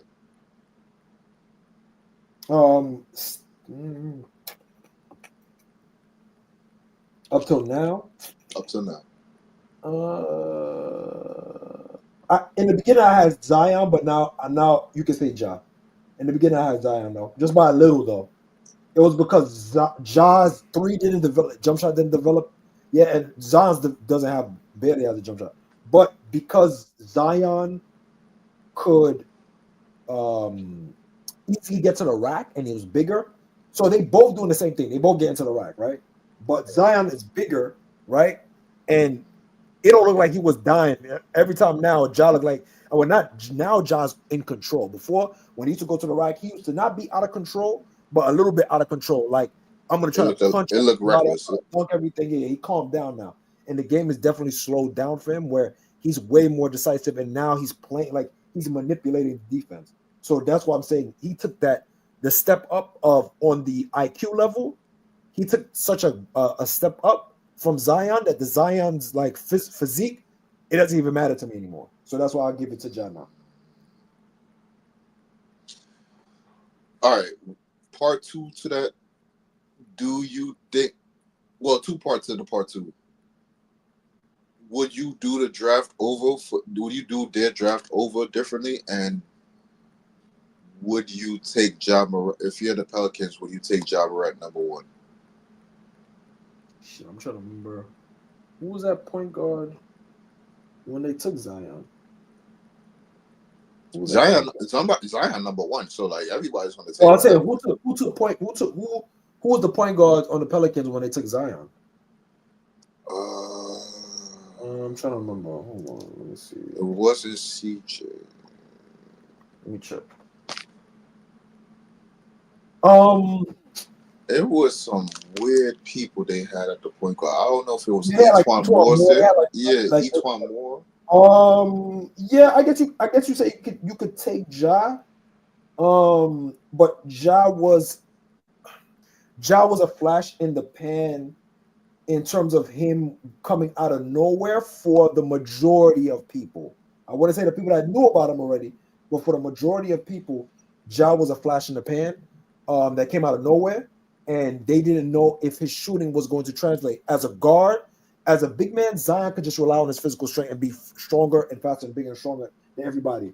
Compared to Ja was smaller, so people would get naturally they'll be more scared because they don't know if he's gonna be able to deal with the contact. Everybody's strong, everybody's fast, so I think that's why everybody had the trepidation. But if you're looking at in hindsight, yeah, you could still make the same case. It's just you didn't. I don't know. It's weird. It's weird. You say barring injury, right? Like barring injury. Barring injury. I mean, No, because I got to include the injury if I'm going to redraft. I got to yeah. For the redraft, you have to include the injury. But like if you're comparing the player for player, player to player, yeah. Like but you have to excuse the injury. But redraft, you like. There's no way to excuse the injury for redraft because, like, yeah, you could say, like, yeah, we saw how this player, like, got better and shit like that. But, like, even if that player, unless you're telling me, like, in the time that player, like instrumentally, got better, like, you have to tell me, like, that in that period of time, championships came from that shit. Like, championships, MVPs, all NBAs and shit like that. And, like, solidify, like, first teams, like, not no weak shit. Like, DPOY, like, and DPOY, there's a gap, like, but ain't gonna be no gap if you got Wemby to lead. But you gotta tell me shit like that. But if nothing like that happening, then like you have to include the injury history. Like at this point, I mean, Ja got hurt a few times too, and pivotal times as well. But I mean, at this point, it's not even close, unfortunately, and that's the crazy part. Even with Ja getting hurt, it's not even close. Zion. Jesus fucking Christ, this is insane. And it's the same fucking hamstring. The same fucking hamstring. This is great. Yo, bro, you don't want the same hamstring fucking around with you, bro. Like at that point, that shit, you gonna feel that ball right there, right under your fucking leg. It's just never gonna go away at that point if you keep on feeling that shit. So that ain't a good sign. You're gonna have the funny walk, bro. You already got a funny walk. You already got the funny walk, bro. It's just gonna be even more funnier now, bro. Yeah, it's crazy. It's crazy, but let's go on to. I can't call it, man. I feel bad. I don't know if he's doing it on purpose. I hope he's not doing it on purpose. If it's really just injury bug just keeps biting him, and due to just his physique and he's just too big for the way that he plays, then you're just gonna have to really change the way. The same thing like Derrick Rose had to go through. You just gotta change the way you play. You can't like trying to punch everything anymore. Like being as force. I don't know if he's gonna be able to do that. I don't know because he doesn't have a jump shot.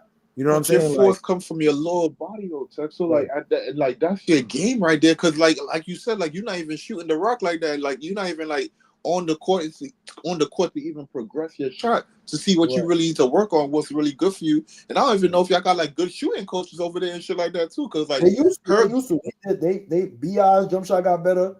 Alonzo's jump shot got better. What about it? So what's going on now? Why y'all got Herb Jones getting better? If Herb Jones get better, no. Herb Jones jump shot got better. Herb Jones jump shot got better. A little bit, bro. He's probably not shooting. He's probably not shooting good like in the beginning of the year, but he has a good clip. It's not crazy, but he's a decent shooter.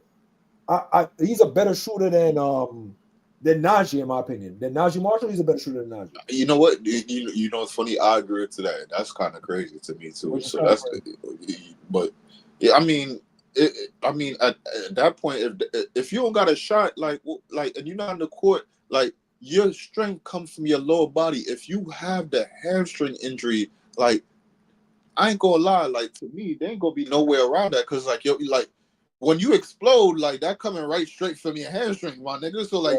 You're basically telling me every time you like, if I'm looking at you in a game, right? Every time you're in the fucking paint, I have to be scared, bro. That's what you're telling me. Yeah. And me personally, if I'm like a GM or a coach or even a player on the team, I don't like seeing that shit, bro. Cause like, what the fuck, my nigga? My anxiety could just. I be calm a lot, bro. But like, my anxiety just shoot the fuck up sometimes. Like, oh shit, I don't like that shit right there, dog. I don't like that shit. I'm just on that. Yeah. I'm gonna definitely be. I'm gonna be tight. Like every time he jumps and falls, and I'm like, damn, like you know what I mean. Like, and obviously, like I guess his conditioning doesn't make it any better.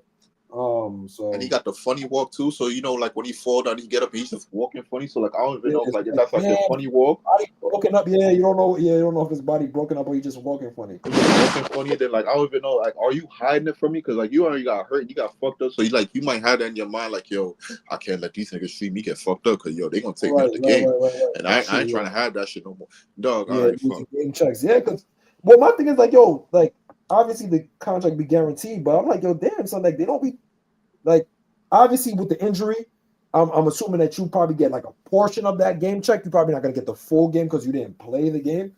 So I'm like, damn. So like that shit kind of adds up, though. Even though you got a good contract, and that shows you why he took the extension early, because he knew for some reason he knew, I'm gonna get injured again. Because I keep saying, I'm like, yo, why are they taking these Why are they taking like instead of going for the supermax? They're just taking the regular. Well, they're not going for the supermax. They're going for the regular supermax, the regular supermax. So I'm like, but with Zion's case, I can see why. But it just looks funny. I don't know. It just looks like, yo, he don't want to be there. Every time he keeps saying the right things, but it just don't look like the way that the team plays without him and the way that they play with him. It's the same thing. Sometimes it don't feel like they're playing together. It just feels like he's doing his thing, and sometimes it works out and they're working together, and then sometimes it's like he's having a great game, but nobody else is having a great game. Not to say he's hogging the ball because he don't hog the ball. It just does. I don't know. It just doesn't feel like he's part of the Pelicans. I don't know why. It just don't feel like it. Right. I always felt like that. I always felt like, yo, since he got drafted there, it's always the reason why I didn't feel like that before was when Lonzo. There was a year I didn't feel like that. When Lonzo got there, that was the most time that I saw. I was like, oh, all right, they're really trying to like focus around Zion and like prioritize him. I think after that whole thing, I think they're not prioritizing Zion as much anymore. I think they're looking like, we're more hesitant to invest in you now. I think they still invested in him, but I think they're getting more hesitant about it. We gotta develop an offense that could fucking self-sustain without you being here. Right. It is what it is. I'm like, it is what it is. Like, even if we don't, I mean, you're gonna help us get there, but like, even without you being there, we still got a chance to be in the dance. So like, at that point, like, gotta put some good product out there. We can't keep on saying like, oh yeah, you're hurt. So at that point, with you being hurt, you make everybody else look OD bad, bro. Because you saying when you hurt, the coach and the coaching staff can't develop a good offense for these players right here, and you're saying that these offensive players and defensive players right here can't go out on the court and execute a halfway decent plan to even look viable. So like, what do we say? Like, nigga, it's bro, you gotta recognize who you are, and you know it all falls on your shoulders, bro. That's all I'm saying. But it is what it is. But let's hit the next game. We cooked on the Pelicans long enough. We cooked on them. But what we got next? Let me see. Next 8 o'clock game. I'm telling you, Tex. This is one thing. This is one thing I said I don't like about the NBA. Like I like it, but like I don't like it. So like it's weird. But we getting a lot of basketball. But god damn, my nigga, look how many fucking games you thrown in one day. Yeah, the elite games. Y'all put in all the elite games. Yeah, that's crazy. And then all a lot of these shits are league pass and all type of shit. But for some odd reason, and I get it, because the NBA Cup and shit like that. But for some reason, Dallas and Utah is the only game that played yesterday. But for some reason today, we got like 10, 20. Right, that doesn't make any sense. That blew my. And I like ball, so like I'm gonna watch this shit. I'm hyped. I'm like, oh shit, wow, fucking basketball. I'm like, but at the same time, god damn, it's a lot of fucking basketball. I can't keep up with all this shit, not in one day. But for some reason, there's gonna be a lot of games on the next day. It's gonna be like 10 more games. So god damn, I'm lost in the sauce. But next game, we got the Clippers rolling up to the Houston Rockets for Group West A. So Clippers rolling up to the Rockets in Group West A. Very, very. Who's injured? Check through the injury report real quick. Just check. This one's gonna be a good game. This is gonna be a good game. I need two things though. I need Jabari Smith to take better shots. I don't know what is he doing. Listen, I love the confidence, but some of them shots, you be losing me, Bari. I need to see more Tari Eason minutes. Get that man somewhere on the floor more. Because he's been doing his thing. He reminds me of like Corey Brewer and Ronnie Brewer together, but a better version of them. Like, you know what I'm saying? Like, if you just fuse them together, just like the ultimate, like he's like exactly, you know what I mean? So hold on, give me one second. Nah, you straight. Real quick, chat, just to let y'all know, for the Houston Rockets, it's still the same. Depending on how the situation go, Steven Adams is day to day. My boy Steven Adams is day to day, so he might be playing in the game. He's not night, and Fali Dante, if I'm saying the name right. Hopefully, I'm not butchering his name. He's out. Nothing really too serious to the Houston Rockets. So, for the most part, everybody on their team is really playing except for Steven Adams. Sorry. Yeah, so sorry, Alpri. You're not going to have that backup right there, but you should be able to hold it down, but you should be good right there. But for the Clippers, I mean, usual suspects, and I mean, it really doesn't really make too big of a difference to be up to be honest to me. I mean, you already know Kawhi Leonard, he not playing. Fuck, nigga, think about what you need to think about. PJ Tucker, he's out. I'm not gonna lie to you. Till at a point in time, I forgot he was on the fucking team. I'm not gonna lie to you. Definitely out the league. I ain't gonna lie to you. I thought he was cooked already. Like I thought he was like cooked. Like he just gracefully like bowed out, like just walked into the sunset. Like, but I mean, I guess he's out. I don't think, respectfully, I don't even care too much to even look out for what he's out for. But whatever. And we got my boy Mo Bamba out. So I mean, shout out to what is it? Sheik West? Yeah. Yo, right. Listen, man, that's the only reason why this man name is being kept alive right now. I'm telling you the fuck now, bro. I'm pretty sure the NBA, just for 2K purposes, they just keep him in there. Just I think that's the exact reason, so they could just perform that Mo Bamba song and just have him like stand up. I think once he retires, they'll just keep him around just to like so Shaq Webb could perform that song. He's still entertainment, bro. Because if you got a song like that that still got lit like that, when people hear that, they're gonna like, yo, who the fuck is Mo Bamba? Oh, that's the nigga on the Clippers. He on the end of the bench. What? Ain't no way. Let me find this. Let me tune into a Clippers game. Now these niggas got fucking ratings for some reason. Why? Because niggas is really tuning like, yo, who? At least for like a good 10, 15 minutes, 20 minutes. And when they niggas tune into it. You're not getting no burn. Like, He's not getting no burn at all. You like, hold on, my nigga. You know what? I'm not about to watch a whole fucking game, my nigga. You crazy? Yeah, I'm not, bro. But this might be a real good game. I'm not gonna lie to you. This might be a real good game, depending on how it goes. Because I mean, if you look at it, James Harden not out, so that man playing. Terrence Mann. I mean, even though Terrence Mann have been real shaky this season, super shaky. Shout out to Norman Powell though. Shout out to that nigga. Shout out to that nigga though. I ain't gonna lie. That was one nigga that been waiting for this opportunity right here. Sure. Like, nigga, oh my life. I've been tired of going. Nigga, I remember. I think it was last season. He was saying that bullshit. Like, yo, one game I'm getting the rock. One game I'm not getting the rock. One game they like putting me in the rotation. One game I'm barely getting minutes. One game I'm like they want me to start. Another game like I'm coming off the bench. And I'm like I'm not even really in the offense. Nigga, if you really listen to a nigga like that, that nigga say, give me the fucking ball. That's exactly what he was saying. Yeah. Give me the fucking ball. Nigga, when I get the ball, I shut the fuck up. And I put points on the fucking board. When I don't get the rock, nigga, fuck, nigga. Fuck. Right. Nah, he's been nothing short but phenomenal, bro. I've been watching him and like LaMelo.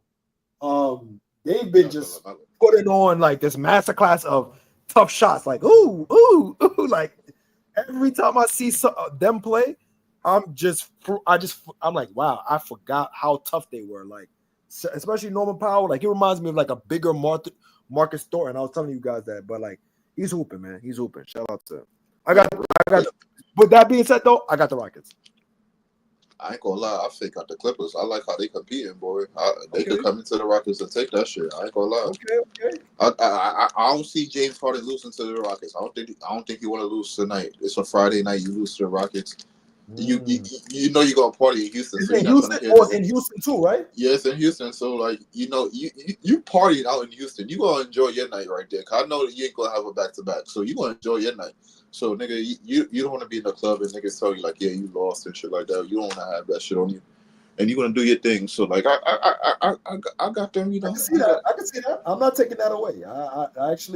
I'm not mad at the defense. I'm not mad at that. That might be James Harden wants to make sure that the hoes know what's going on. You know, with Jalen Green emerging, wilding up the scene in Houston. He's like, nah. Never forget what the bid was doing on the board. So. Right, he might pull out a vintage Rockets James Harden, might light some people up with some step backs, and they come up away with the win. But I don't know, man. I just like Houston. I think Houston is hungry. They're playing with a little bit more poise. Still have some boneheaded players from time to time. I think the rotations, like I said, you don't got to switch up some of the rotations. For me, I don't like, but I just like the competitive spirit that they're going. Like they want it. They want to compete. They want to be better. They don't want to be the laughing stock anymore. They don't want to be like, oh, we're still the young bulls. Like, yo, we're gonna put some respect on our name. So yeah, I think Houston. I think I got Houston winning this one.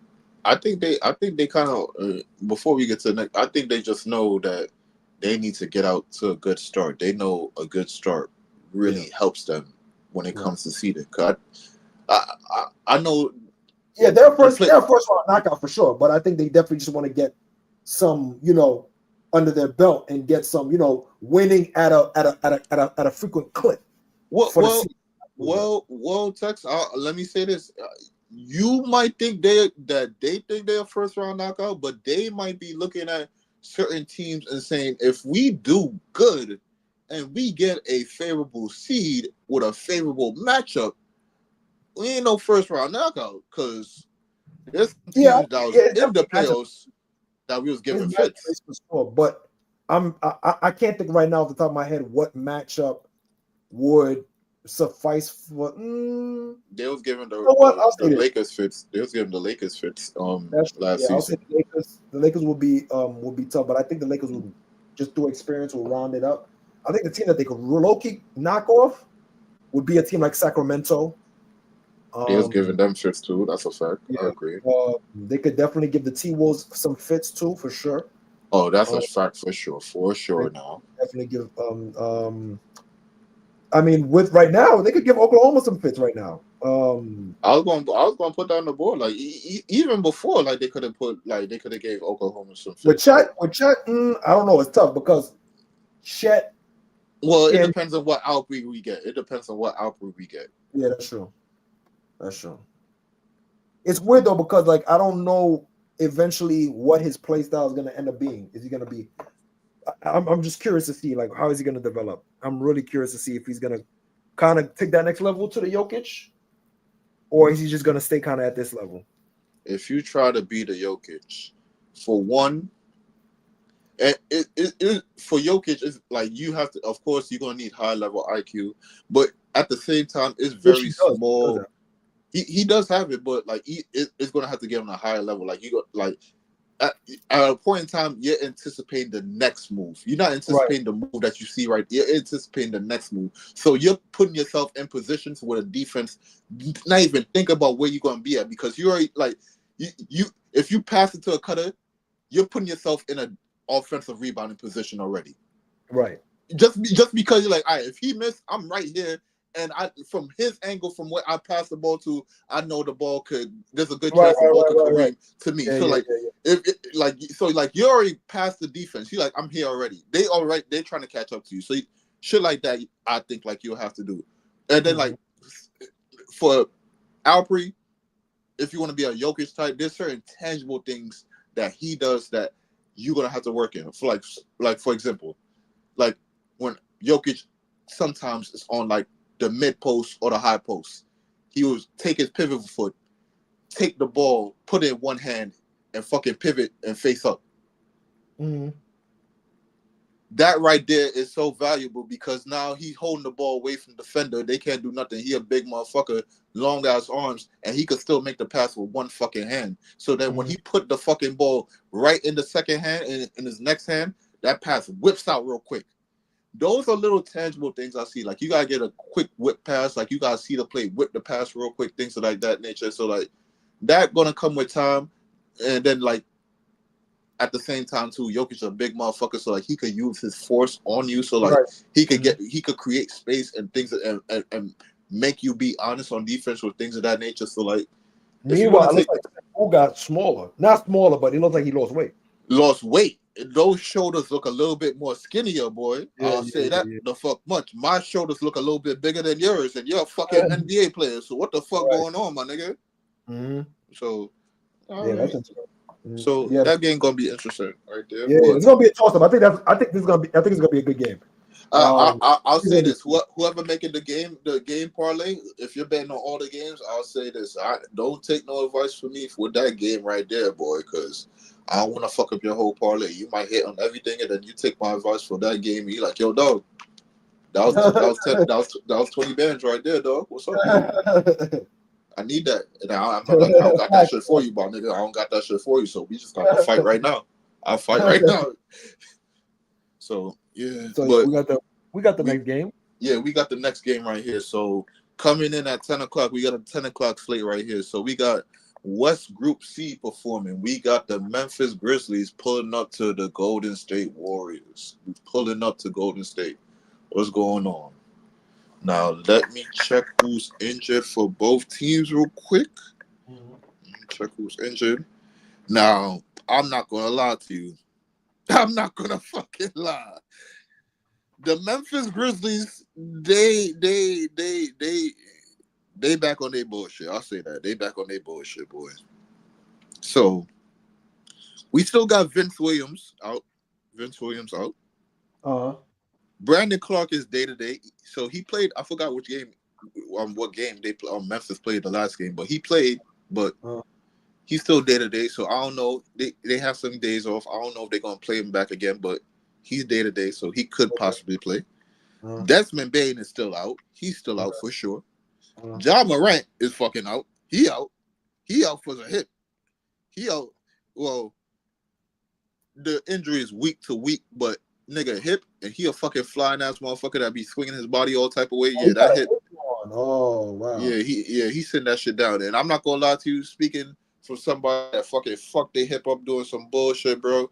You don't want that fucked up hip, bro. Like, that shit hold a lot of weight, bro. Oh, my Shout out to fucking God. Chet, bro. Shout out to Chet, bro. Shout out to Chet, my nigga. When I saw that he had a hip injury, I'm like, yo, nigga's talking bullshit. Like, he fragile, nigga. When that hip hit, nigga, Shannon Sharp is an NBA player. I mean, an NFL player. That nigga got a fucked up hip. You see how you walk in, nigga? That hip ain't no joke, nigga. You ain't got to be fragile, nigga.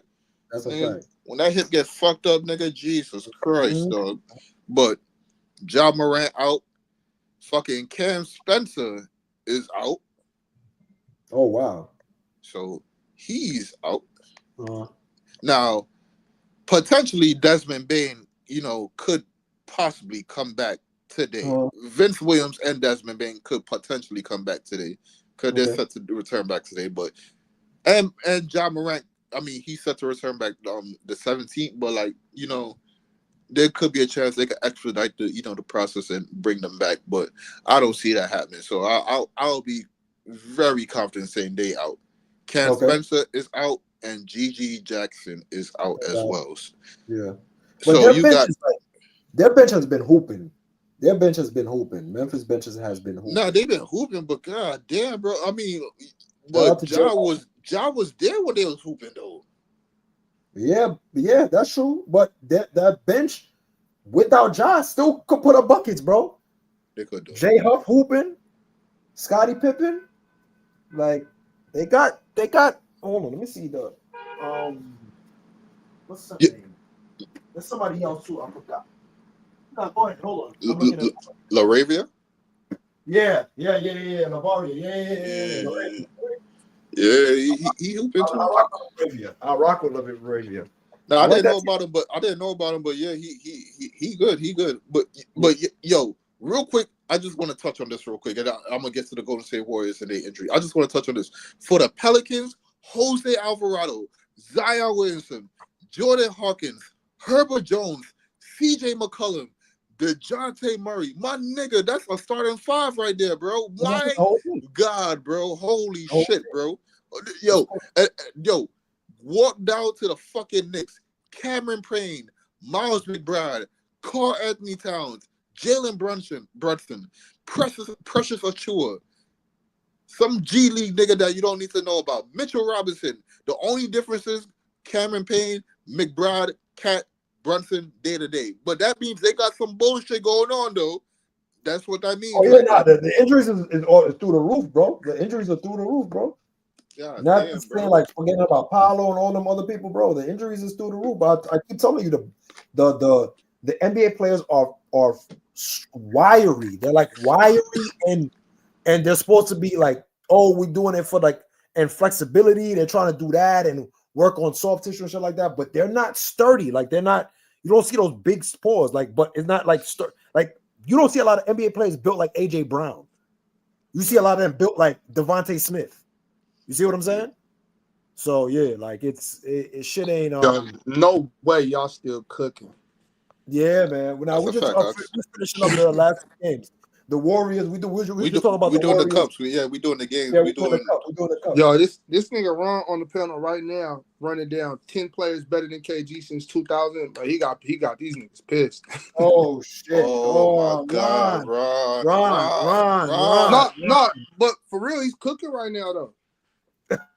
that's because you say that that's your man's. You say that because that's your man's.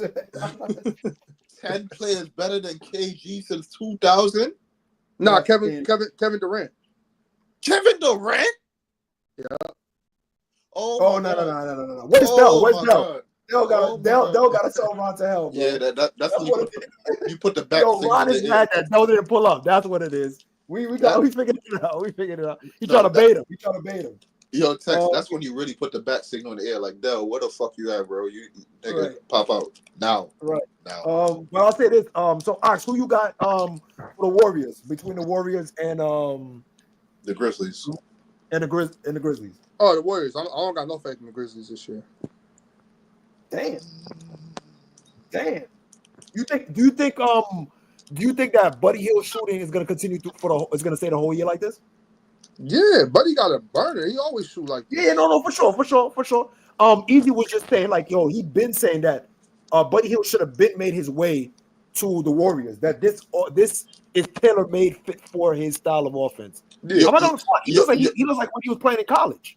Yo, Ox, hear what I'm saying, right? If Buddy Hield somehow, some way made his way to this team when Clay was on his team, Clay would still be on his team because there ain't that much offensive pressure that I have to put on him. And at the same time, too, if I do come up to you and say I need to push you on the bench for this guy is good. And there ain't no way around that, bro. You know that for a fact. Like, he got a burn on him. He got some shit to his game. It's not like I'm putting you on the bench for a fucking rookie that curls in his fucking hair. No. Yeah. Putting you on for a nigga that put in work, dog.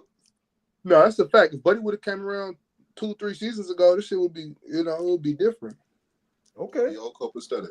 But you see, Tex, you see, you get the luck, the flip of the coin. You get Kevin Durant. He come in at the right time, but then at the same time, you lose Buddy Hield. He don't get to your team at the wrong time. So like you lose Clay now. So like the flip of the coin of luck. But yeah, I still got the Warriors. The Warriors have been hooping.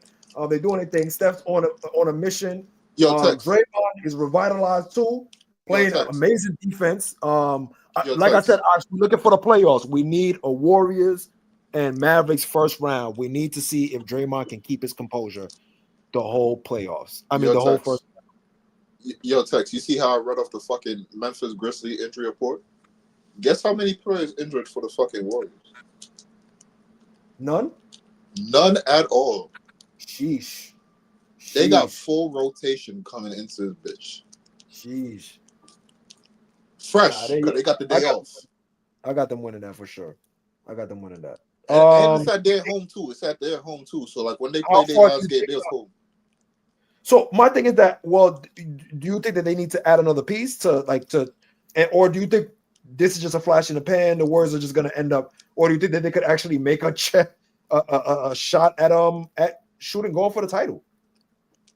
They're playing well right now. Mm-hmm. That I'll say this: that game against OKC, I really can't take it because, for one, Isaiah wasn't there, and two, Chet got hurt really early on. So and then the minute he got hurt, the game completely changed, and you could completely see how the Warriors, even though there was a lot of point in time they were trying to get out of the fucking the advantage, the clear advantage that they had, and they just want to chuck up threes and jump shots. Right.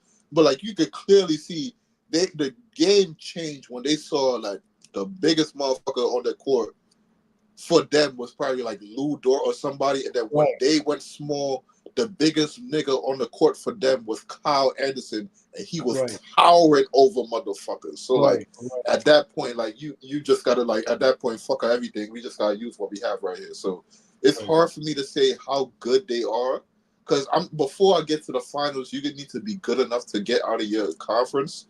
Yeah. So it's hard for me to say if you're good enough to take out like OKC. I still gotta see you more times against the Suns fully healthy. Mm-hmm. I think you got a better chance against the Suns other than OKC. I really don't have too much faith for the Timberwolves. I'm not gonna lie to you, like that move right there really turned me off really bad. So I don't got too much faith.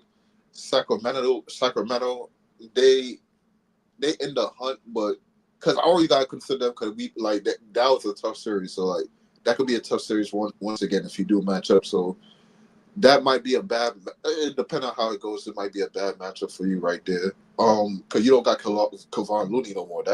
He's still doing this thing, but he not the same nigga. And real quick, breaking news: Jokic out for Friday, so he's not playing in the cup. So I guess. Snap! So Westbrook about to go off. He about to have a triple double this game. So Westbrook. So he about to have free reign. But real quick, back to it. I don't have too much faith in the Lakers. The Lakers, like this bullshit. I just don't get it sometimes. I thought you have all the ingredients, and sometimes y'all be fucking up the food somehow, some way. So like, I don't have too much faith in them. Dallas.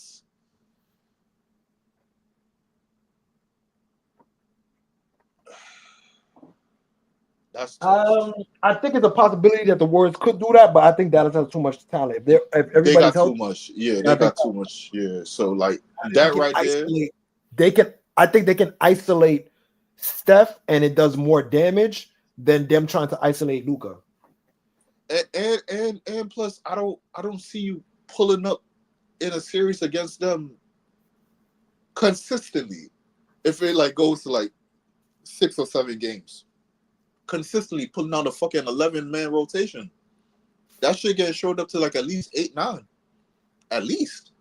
So let's like if we go down the names right now, who's getting cut out this rotation, and then like how valuable if you cut them out, how valuable were they to the rotation? What do you lose out from them? Because from what I'm seeing right now, everybody in this rotation offers something very valuable. To DeAnthony Melton, to Buddy Hield, to Kyle Anderson, you could cut him. I'm not gonna lie to you. You could cut him, but like he still has some good defense. He has some good IQ, but you gotta score. But like DeAnthony Melton, B-Pod's come in sometime, give you some good minutes.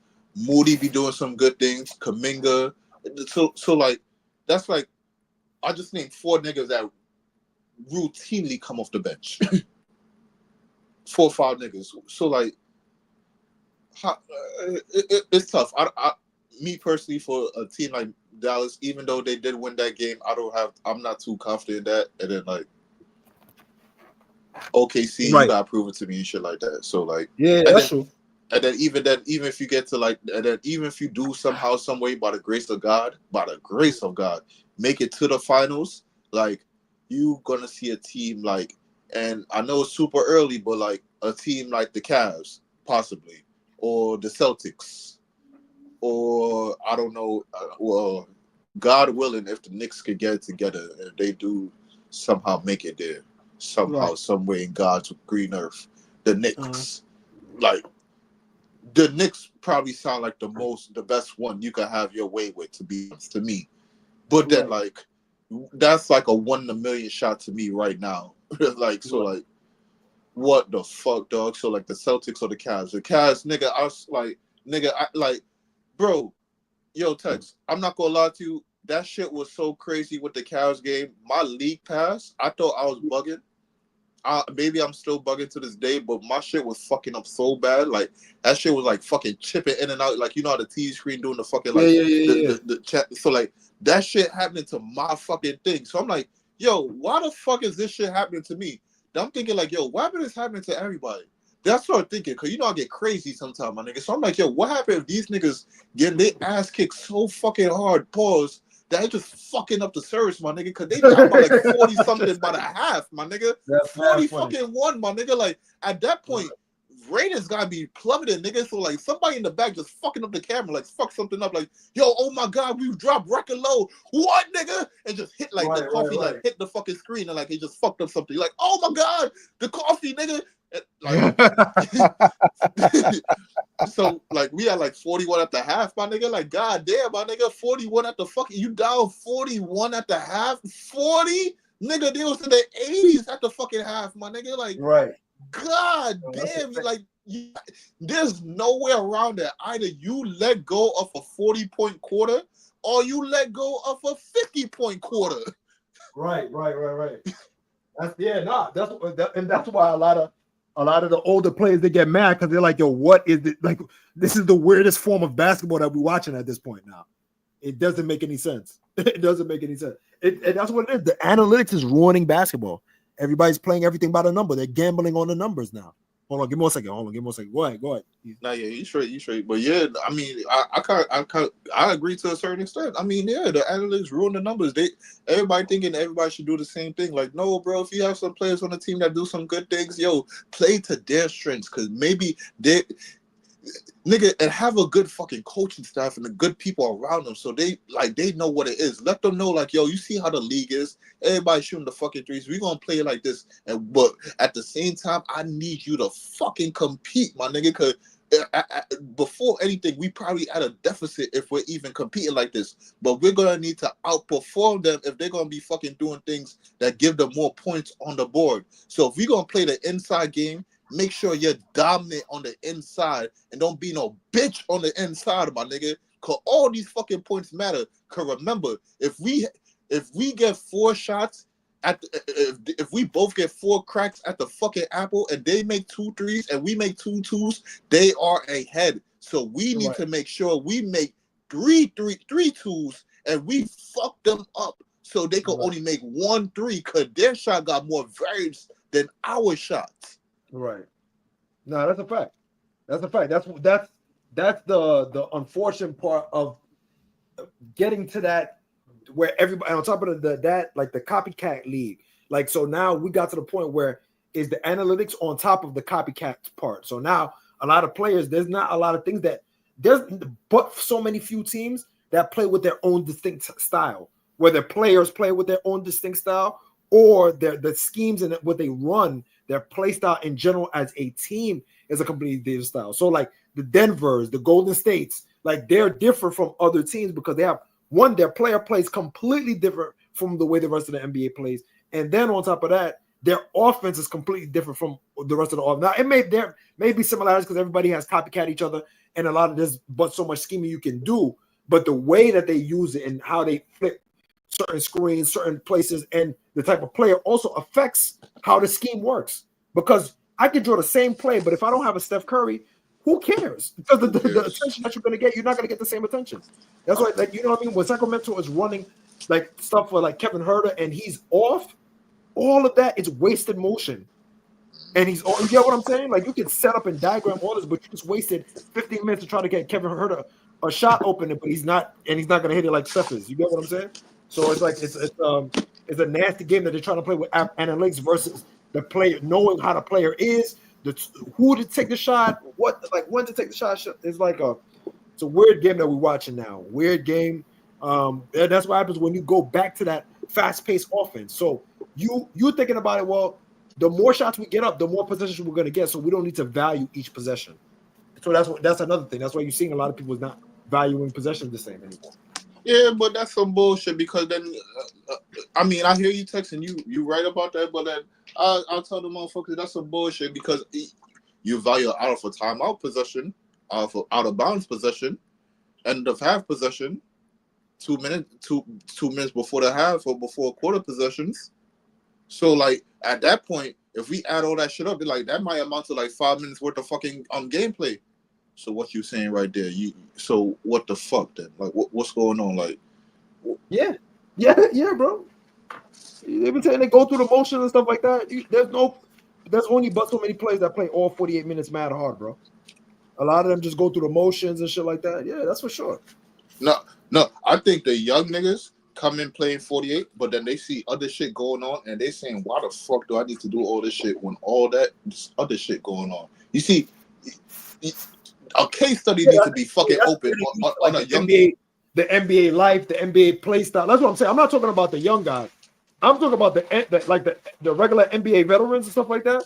That thing, yeah, like that's why I don't bet on until like a month into the thing, because by then the young niggas, they're gonna either slow down or heat up, or the vets and the regular guys, they're gonna finally catch up to the regular averages. So now I can really see, okay, like this is what it was. But everybody that's going in hot starts and stuff like that, that's just depending on if they came in hot, if they were well rested, if they was well conditioned. You know what I'm saying? So I don't put a lot of stock into the first month of the season. Yo, Tex, I'm not gonna lie, that was some real fucking facts right there. Yo, just hold off for the first month. I mean, if you want to make a few bets here and there, but like just hold off, my nigga. Yeah, yo, because this first month, this shit go crazy sometimes. Yeah, but on top of that too, that's what I'm saying. Like you gotta just to bring it to the point in regards to like the analytics part, and you talking about valuing the possessions. They're looking at like if we get, I'm just gonna give a regular number, but like if we're getting 100 possessions in, we can afford to try out certain things. We're gonna run an offense for about 15 possessions, then the rest is gonna be free flow. Like you know what I'm saying? And like for certain ones, like there's some coach they always say like don't overcoach. You see what I'm saying? So like you can't have a guy that's always you do this, like look at Rick Carlisle. Like Rick Carlisle, Ronald did not like that. Halliburton don't be like, yo, relax, like let me get into the offense, stuff like that. You don't need to call a play every single time. Versus there's some teams that they get into their offense off of the second transition. Like Golden State immediately gets into the offense in transition. Like you get what I'm saying? So like they free flow, but then they free flow right into their actions. Some teams don't do that. Sometimes they have to get set. They look at the point guard. Look, do we need to reset? I bet. Let's reset. You see it with the younger teams. Like you see it, they'll run the break. Then it won't go naturally into the offense. Either the point guard will bring it back out after trying to drive and didn't get nothing, or they'll reswing and then they'll reset and you'll see them call the play and stuff like that. Versus like Golden State, you'll see they'll flow right into their offense after the secondary break. So yeah, that's just because shit like that wastes time, bro. Shit like that wastes time. When you're doing that shit right there, you start when the teams like they go inside, like how you said, they go inside and then they pull it right back out. Now they setting up their offense.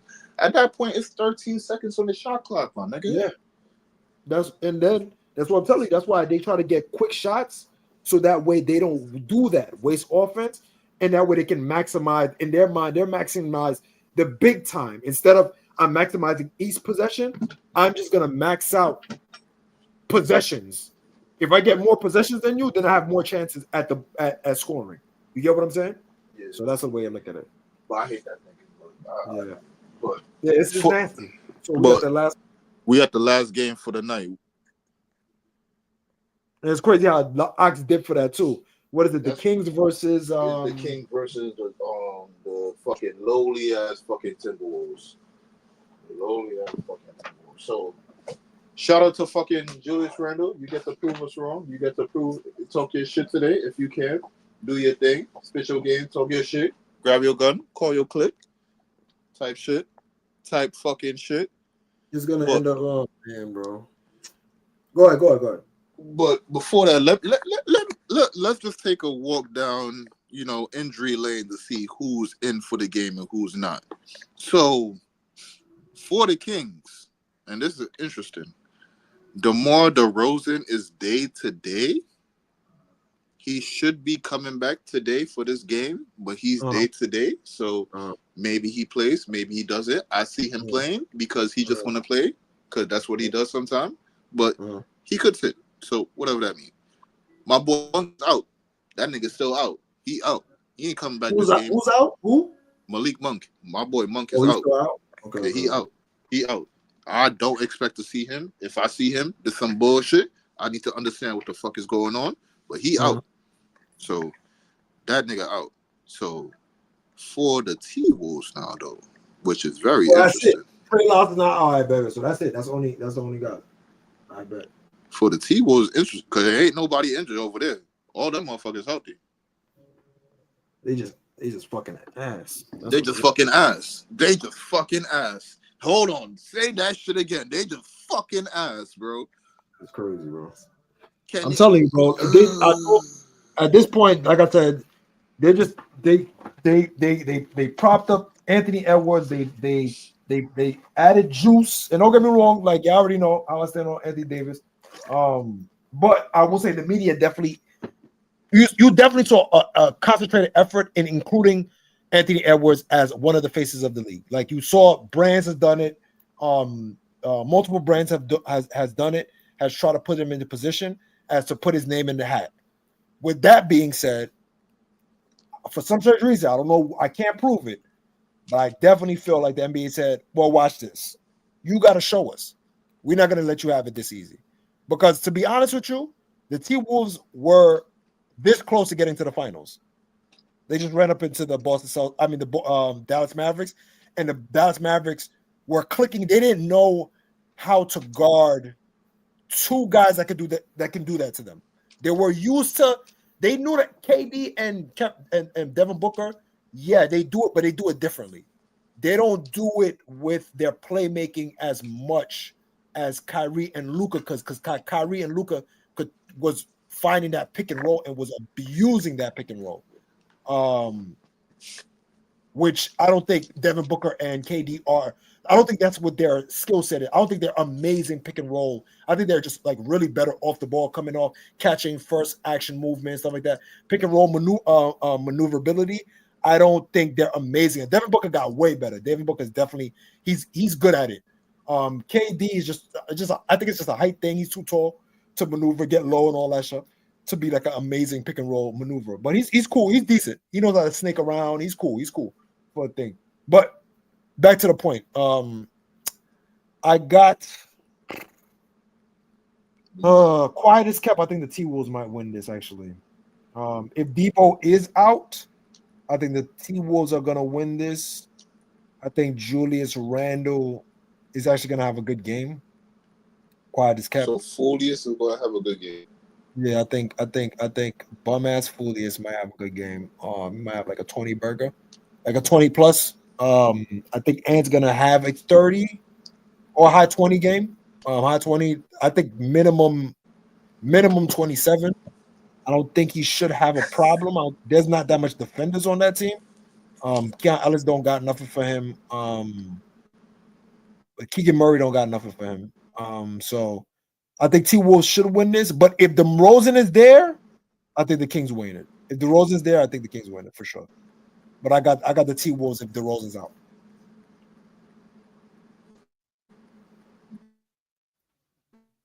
Yo. Oh shit! Go ahead. Repeat what you're saying. I'm saying though, if DeRozan is out for the Kings, is that enough for what you call it? The T-Wolves to win? Just for DeRozan being out, can De'Aaron Fox and fucking Domas that's on a fucking tear right now, are they not enough to hold up? I know Monk is out too, but like this should be a time for like people like Trey Lyles and Keon Ellis to step up to the plate. You know what I'm saying? Yeah, no, I definitely do think so, but I still think the length of Minnesota is still more than enough to bother them. I think De'Aaron Fox definitely can take advantage with Domas. If Domas space out and De'Aaron Fox gets the ISOs and he takes advantage. And if I'll say this too, if De'Aaron Fox is on the heater in the beginning, then you might look at a different team too, because when he's on the heater and that jump shot is clicking, now it's kind of scary because of we're waiting for the blow by. So you're gonna play like De'Aaron Fox, and I always used to wonder, I was like, why is he like really trying to enforce himself to shoot the three? He's kind of trying to do the thing of how people are scared to play Steph. You see how it's like you stuck in no man's land. So with De'Aaron Fox, he's so fast that you naturally play him back, but he wants to pull so much that you kind of have to be like, I kind of have to step up, because if he starts making these, we might be cooked, right? Right. And I think he's trying to show the league, yo, you have to I want you to play me for the three.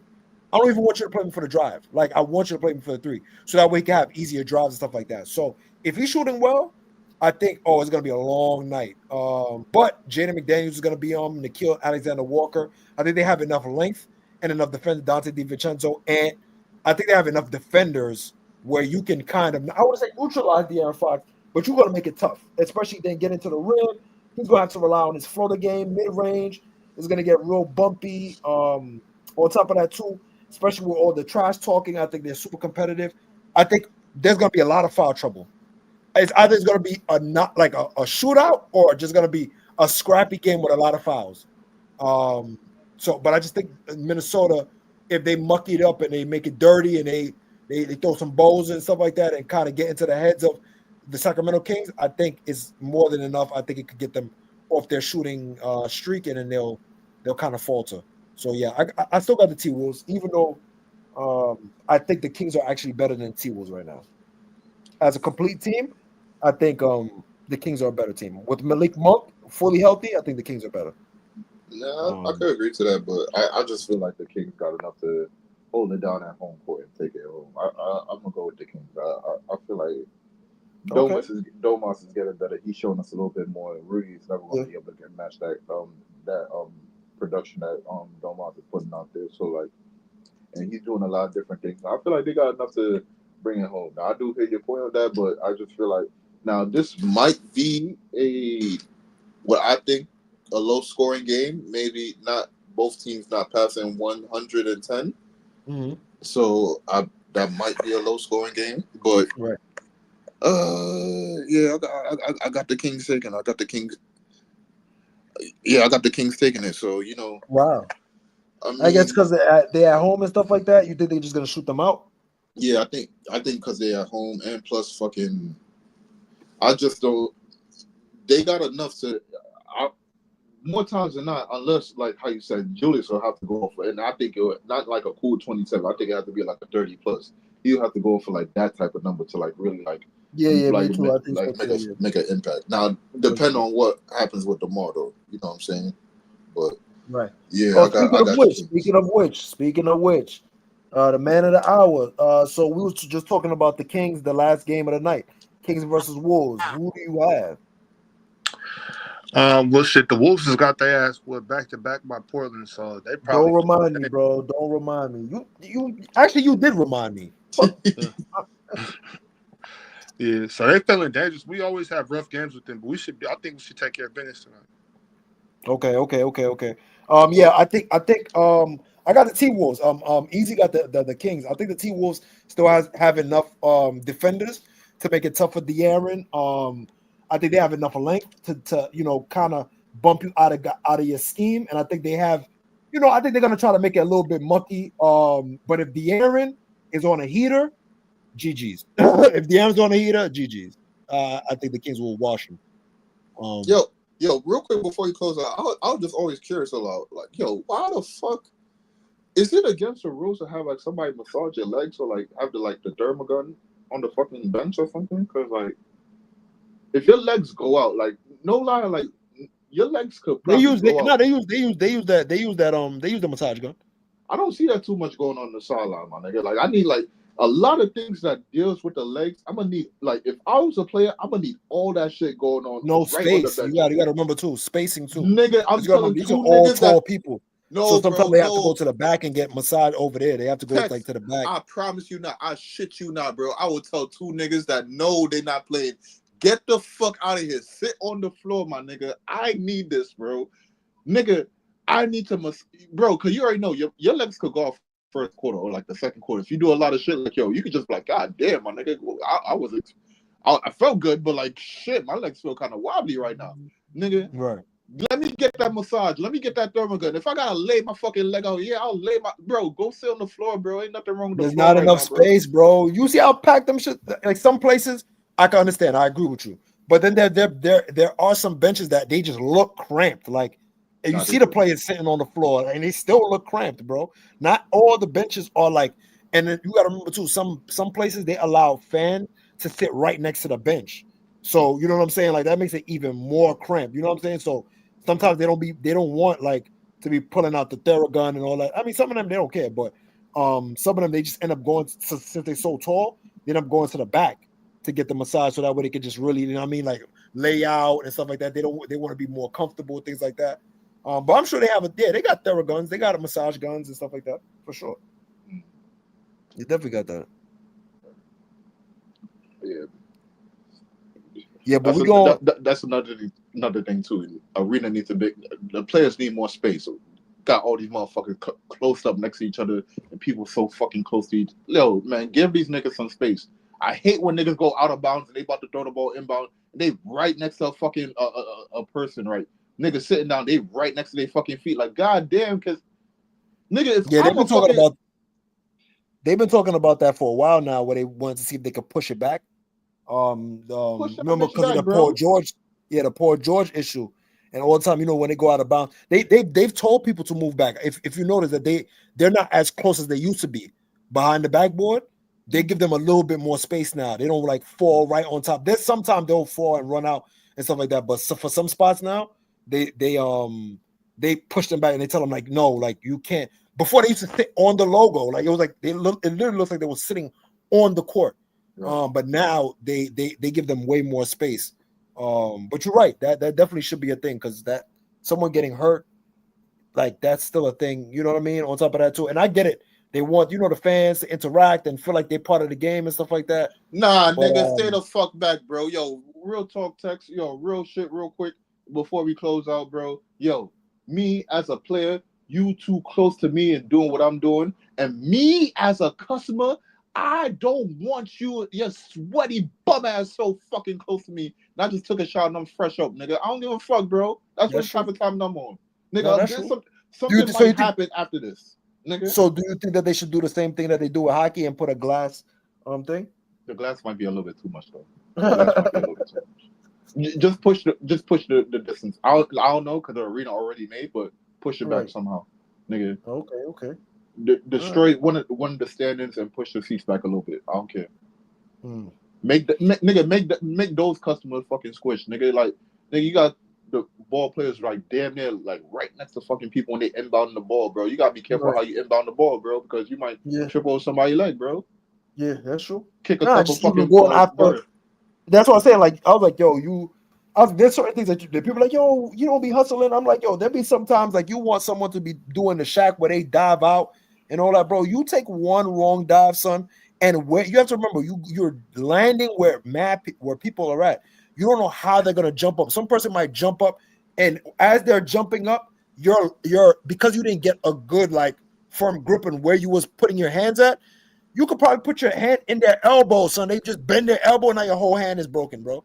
Or your pinky finger is broken just because you went and you want to go dive for a ball, bro. Like, that's why I be understanding. Like, sometimes they got to make business decisions, bro. And that business is not it. Not it, bro. That's a fact. Yeah, man. But shout out down. You know the vibes, man. This is the No Snooze Button show, man. Sen, definitely, we're gonna get back with my guy Dezo. He's definitely missing in the action. But he's definitely gonna pull back up on Monday, as well as Ox. He was able to stop by and chop it up. But definitely shout out to all the people that definitely pulled up, including Loki Joker. Appreciate you for pulling up. You know what I'm saying? Appreciate you for pulling up. But definitely everybody that definitely was new. I definitely saw some new faces, some new names.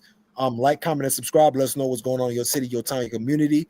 This is the NSB show, a morning show powered by the people, for the people, man. Salute, and catch us on Monday. Don't forget to like, comment, subscribe on to the other shows as well.